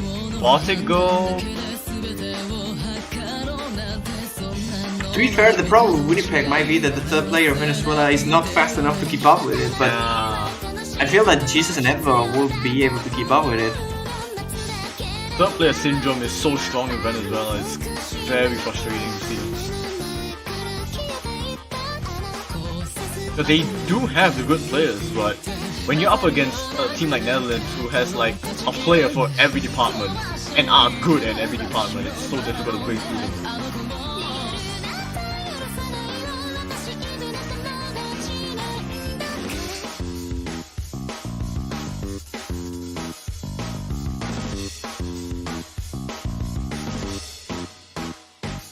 What will Venezuela go for? They're still taking their time to pick. This is a pretty important pick for them. In fact, might be the last pick they got. I mean, at this point, I think if they want to play safe, it's probably Robotic Go, but they're going Winnipeg, like you said. Let's go. Alright. The Winnipeg is thrown out.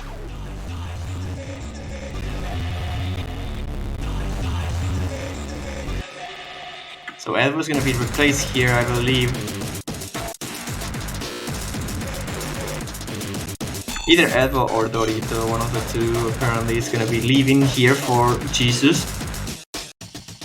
Yeah, I think Doryoku's gonna leave for Jesus. I think Shaizai is fine playing this. Jesus now a Dutch player. Give it a while, we're gonna swap some team colors. I mean, Netherlands probably wouldn't mind having a Jesus on the team.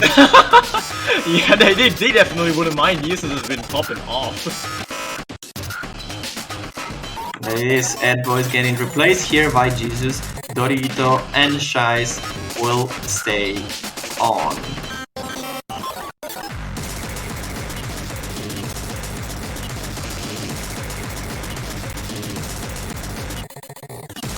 There we go, Toxic Send is back.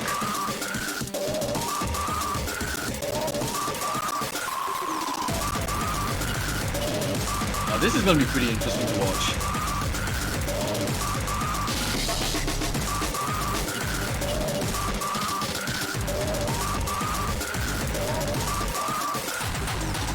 So I'll just like to give a moment to just say in chat, you know, support your players, support your friends, support your favorite teams. It's all good vibes here.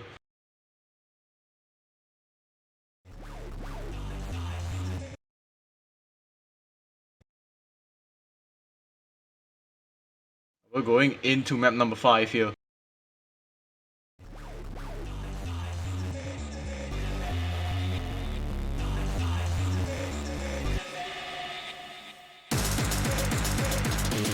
There we go, time for jump stream. 225 BPM it is.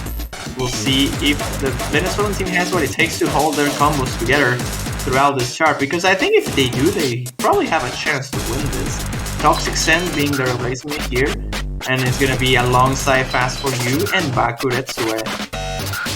This is pretty much Netherlands' best Rice lineup, I think. Something like this anyways. But Venezuela are definitely giving Netherlands a run for their money. Jesus. Currently, oh, never mind. Oh, well, they were holding the highest score in the lobby. They are still behind Netherlands' tail.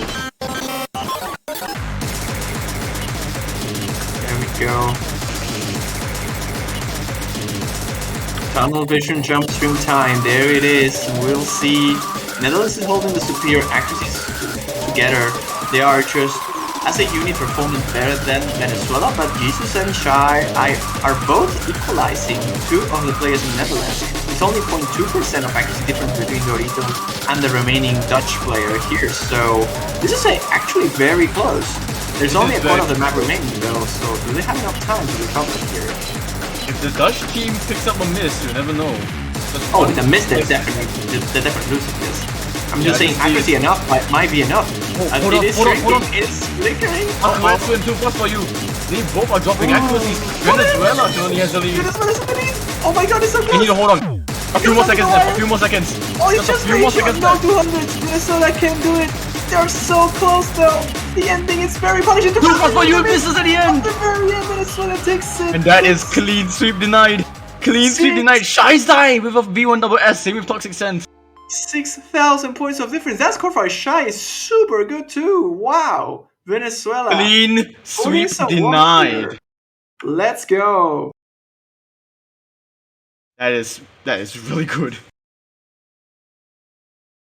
Dorito with the clutch FC as well. They were talking about replacing him, but he's proving his worth here. Netherlands doing really well themselves. I think even without the miss from Too Fast at the end, it was just clean outplay from Venezuela. Yeah, I'm pretty sure that was a 5,600 point win. But now Netherlands are just gonna try and smack Venezuela. Oh yeah, they're like, yeah, again. we lost the point, and so what? We're gonna smack you with long that's one all over the place once again. No problems.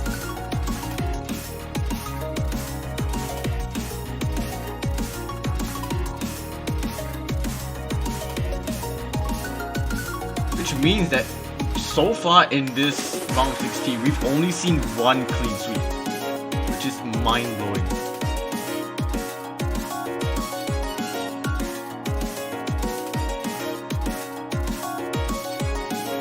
Have we seen any sweeps so far? Yeah, Italy swept Colombia 6-0. Oh, that's true. And then, I mean, the round of 32 had a bunch of clean sweeps. No, I'm just talking about round 16. Yeah, round 16 there was only one. It would have been two, but Venezuela got one, so yeah. This round, I mean, I don't know how many times I need to say this, but this round 16 has been one of the craziest rounds in World Cup history. Like, we've seen 3 tiebreakers.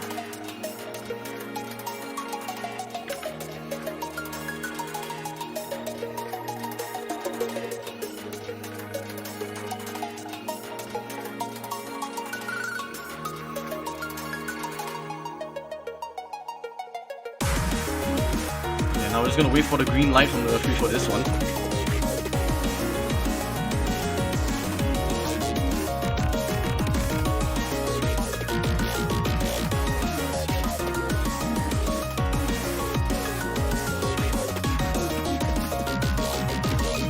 I'd just like to get some things confirmed first, because Venezuela has participated in Mania World Cup before, just never out of the group stage.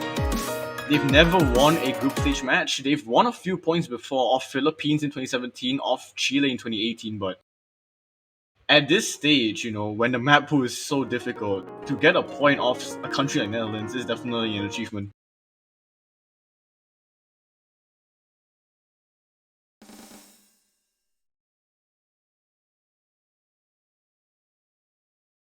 And there we go. 4-1 now, scoreline in favor of Netherlands.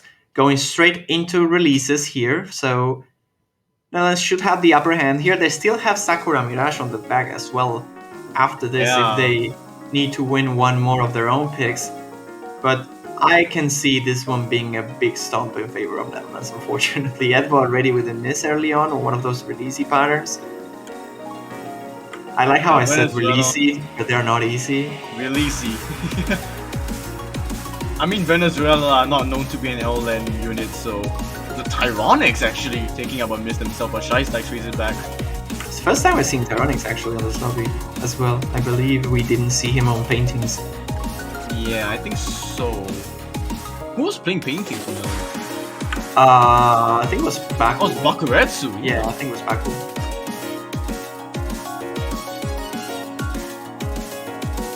Yeah, only one FCs to 2. Too fast for you and Shoiba's accuracy, basically twinning each other.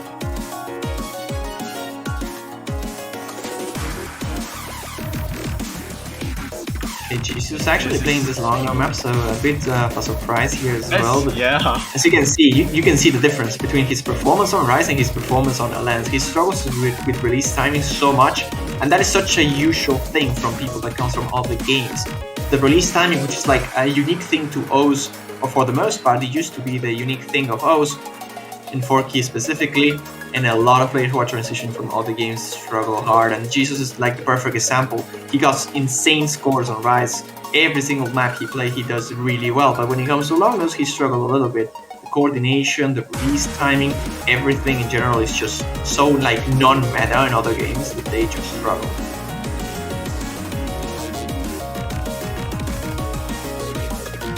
And even with Scorpio 2, like, people might be playing a Lance on rank, but it's not the same. Scorpio 2 has this release time and difficulty that is not present in Scorpio 1. And because of this, and many other factors, Netherlands are just a superior LN team, and they are showing why that's the case. They're winning this map, and they will take it to match point now, 5-1 in their favor. 992k by too fast for you. Very good score. But now we are back to see what Venezuela could pick, and I'm gonna say it. I really want to see them play Robotic Go after that win. Yeah, they had to. Yeah, indeed. Taking it. They just took the words right out of my mouth. They have such a planned strategy. Like, they just go for the picks immediately without notice. Like, they don't waste any time. Yep, I like this pick. I honestly think Venezuela can take this pick too. I'm not sure if we will see Edvo on this and we will see Dorito instead. I think we should see Dorito instead, but I'm not sure. This might be slow enough for Edvo to keep up with, and he might have the better accuracy. But this one's more stamina based, and definitely a lot more consistency based as well.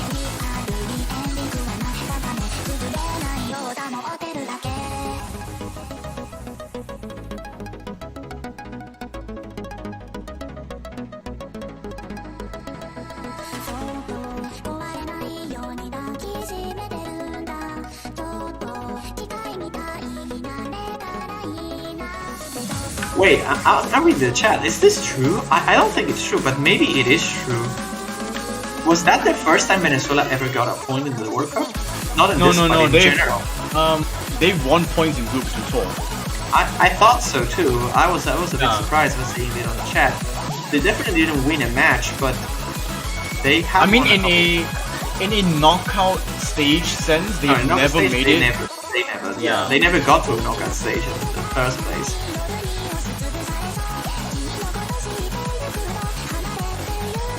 Yeah, basically like what Halogen just said in chat, first back at stage point, yes. It is still an achievement. Yeah, and they might be looking into a second one here. If they perform as well as they did on Winnipeg, they probably have what it takes to win this. They'll just need to hope that their accuracies can at least be good enough to hope that Netherlands drop something and get a second point. This map is pretty lengthy. Oh yes, it is. It's probably the longest map in the pool, at least the ones we played so far. Yeah, it's definitely on the long side.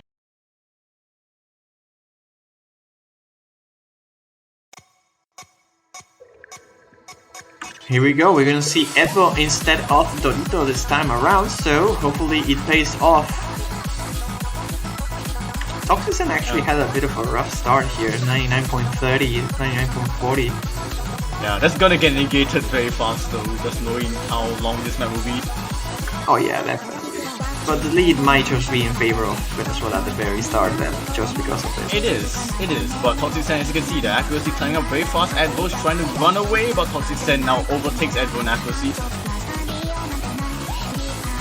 I think right now Netherlands just have a very small advantage. Oh, well, we can see right here it's about 1,000 points.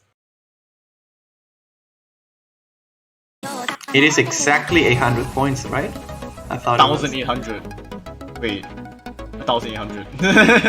You say the 1,800 or 800, yeah. 1,800, yeah. Come on, Evo. Tighten up that ratio. It's all on you, man. You can do it. Yeah, right now Shaizda and Isus are just closing the gap to Netherlands. Now just Advo against Toxicen really, just the third players trying to keep up with their respective teammates.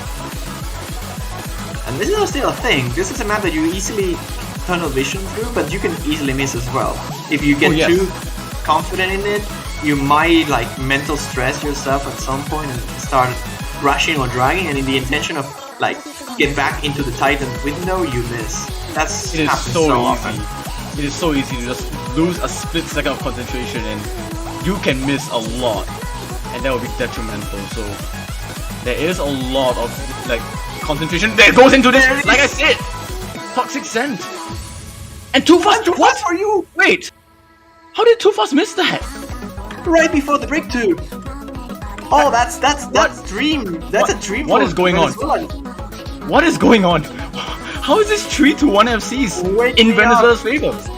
The Venezuelan team is like, wake me up. This is not a dream, Venezuela. You are taking one more. If you can keep these combos together for the last third of the map, then it's all yours to take. They need to hold. I think one miss is fine, but they need to hold now, yes. This is good. Pushing it though, because the accuracy from Netherlands is looking very solid too, although it is kind of tight at the moment, right? Evo and Toxicen, with 2 misses in the favor, they are holding the better accuracy. Toxicen still in the lead in that department, but with the 2 misses, you can't really do much. You kind of have to hope for a miss here for Venezuela. The accuracies are not bad. Oh my god, they're taking it. We got a few more sections to go. An eighth of the map remaining. Venezuela just needs to hold the combo, nothing else. No worries about the accuracy, just the combo. Can they get it? The rise power of Venezuela proving once again to be a great asset, as they will be taking this so long as nothing crazy happens. Just no huge CB rushes. They'll be good. They'll be good. Oh, they got it. They got it. They got it. It doesn't matter anymore. They cannot miss. This hands, the jumps, not much of a difficulty. Just a couple seconds more and they That's a second point. There it is. Second 9,000 point for Venezuela. Shaizda, almost a V1SS. It was the misses that gave Venezuela the chance here. Their accuracies stayed strong, but overall Netherlands as a team did better on 200s, better on ratio. But when you miss, sometimes that's just not quite enough. And we're going for Kumon in a minute. No, we're going straight to Sacramento, obviously. Netherlands, we knows when they are strong at, know the Venezuelans' weaknesses.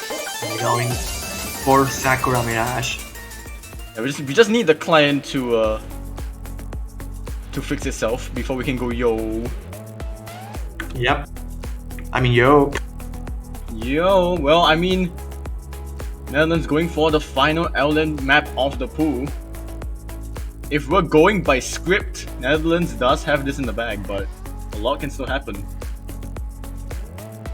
And honestly, they kind of need to win this. Like, if they don't, they're in a very rough spot, because everything that remains is mostly Rise. Yeah, you have a couple hybrids that you can go for, like TDX map might be the thing that Venezuela will struggle a little bit, but Netherlands kinda is forced to win this. I think they will regardless, but they will, pressure's I think. on them. Yep. they have some pressure, because if they lose this, then it's really bad news for them. But this is once again another LN pick that they've already won 2 of. So just according to the script already, Netherlands should have this, but the pressure's on them. And too fast for you saying in the chat, no column lock please. Yeah. We know what happens to players when they column lock.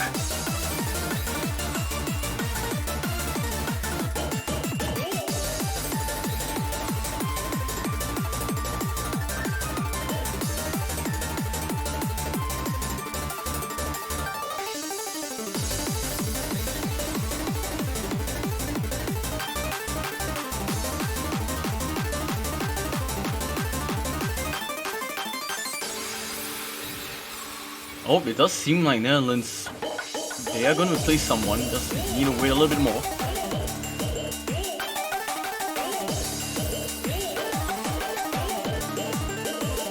Oh, does seem like Tyronics is in. And Toxic Sen will be out.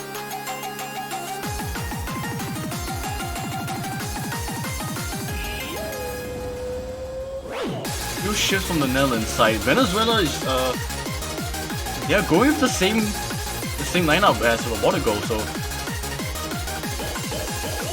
let's see how this will go. I mean, honestly, as much as I would want this to go to tiebreak, as much as I would want this to be exciting, or in a way surprising, I want Venezuela to be the team that surprised us all here with this long in particular. But I don't think it will be the case. Netherlands has been looking very solid on long nose, and Venezuela struggles so hard on everything else. I just cannot see them winning. And this is the density pick, so maybe, I don't know with that start with Jesus, that was a rough miss at the start of the game. But this is a map that is easily chokeable, and it's mostly density based, so there aren't that many release tricks, although coordination is an issue, and Jesus is struggling with it. Yeah, this is not good. And Venezuela, they've already put off 2 miracles. It's gonna be so difficult for them to pull off a 3rd one.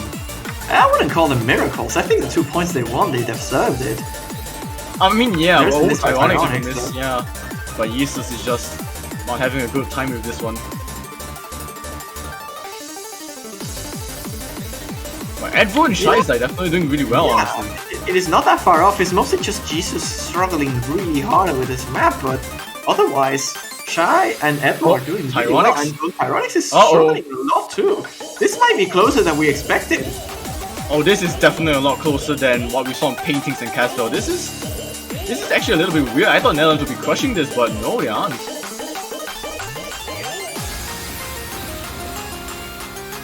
They're about to enter the final quarter now. More misses, so that Jesus. Oh, there's another one. Yeah, there's another one. There's still column potential on the ending though. It's all in Netherlands now though. Oh, Shai. That's 1 FC to 2.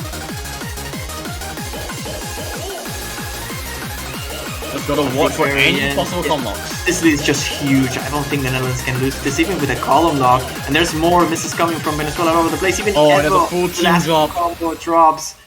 But I'll say, and with that, those were good performances by Edvo and Shai. It's really good, in fact. Yeah, they did well all the way. For you with a single 100. Oh, rip the V1 double S dream. But that will be a 6 point. A 6 point to the Netherlands. They will take it 6-2. Definitely not the result that I was expecting. But hey, Venezuela. That was a great show, though. Definitely really shocking all of us. Yeah. Congratulations to the Netherlands, though. Deservedly so, they take down the Venezuelans here, knocking them out of the tournament. They will advance now. Netherlands will be waiting for their opponent in the losers bracket. They will be facing. Really quick. You know it. They'll be facing either the US or France. Oh, I thought it was Argentina for some reason. If they win, I mean, that is either Argentina or Germany. But that's true. They have to face a team from the winners bracket first, and then it's either US or France. That is scary. Oh, yeah, that's scary. That's really dear. Well, good luck to the Dutch. But otherwise, that was a pretty entertaining match, honestly, for a match that I expected to be a clean sweep. That was definitely not the case. Oh, speaking of the United States and France, that will be a match that will be happening in 2 hours. Same with the teams that they both beat, Belgium versus Peru, happening at the same time.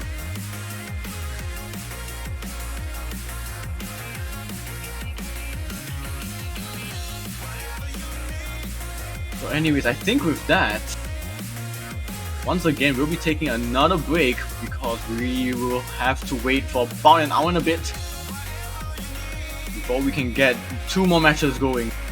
We have 4 matches left before we conclude the round of 16 and we'll move on to the quarterfinals. On Crystal, you there? I am here, yes. I'm just surprised. It was a great match. I wasn't expecting this to go like this. I was expecting Netherlands to clean sweep for the most part. Venezuela proving me wrong, thankfully. And now we get to see the last 2 matches in a couple hours. Well, rather just an hour and 15 minutes until we see Belgium facing Peru and, of course, the United States facing France on the winners bracket at the same time. And then we will see the Switzerland side facing against Spain and Argentina facing Germany. So Germany, after losing against Brazil, they were facing another South American country, and this time it is for the elimination. So they need to win if they want to stay on the tournament. So does Argentina after losing against Indonesia. So I think this next wave of matches are going to be very intense. Belgium did fairly well against the United States, matters so that I expected for being the 32 seed. And Peru, even though they struggled a little bit against France, I think they have more to offer than what they displayed. The France clean sweep didn't tell the whole story. Like, Peru is a unit. They are indeed a very solid team. So we'll have to see if they have what it takes to face Belgium. And of course, USA-France going to be happening in the background. A very exciting match as well. So is Switzerland and Spain. Fortunately, we don't have the time to stream both of them as they are happening at the same time. But I hope you all stay there anyway and stay updated, because we will update you as soon as the matches are taking place. But until then, I think we will have a break for the stream for about an hour. And we will be getting back into the action for Belgium and Peru. Last block of matches, and after it, we'll see the Maple showcase for the quarterfinals for Mania World Cup 2021. Ladies and gentlemen, hope you all enjoyed the stream. Not sure if you have anything else to add, Ravi. Well, buy your banners. Oh, true. Get yourself your banners, ladies and gentlemen. Help on the prize pool. It will be nice. It looks very cool. And it'll stay in your profile to pick the winner for a little bit longer. Go USA! But yeah, that will be it from me. I'm with Brazil, man. My heart will always be with the Brazilians. They're always up there for me. Alright. Well, I have nothing else to add. Juan, anything else? I think we can call it for the time being. We'll see you all at 17 UTC with Belgium and Peru for the 4K Mania World Cup 2021. Goodbye and take care.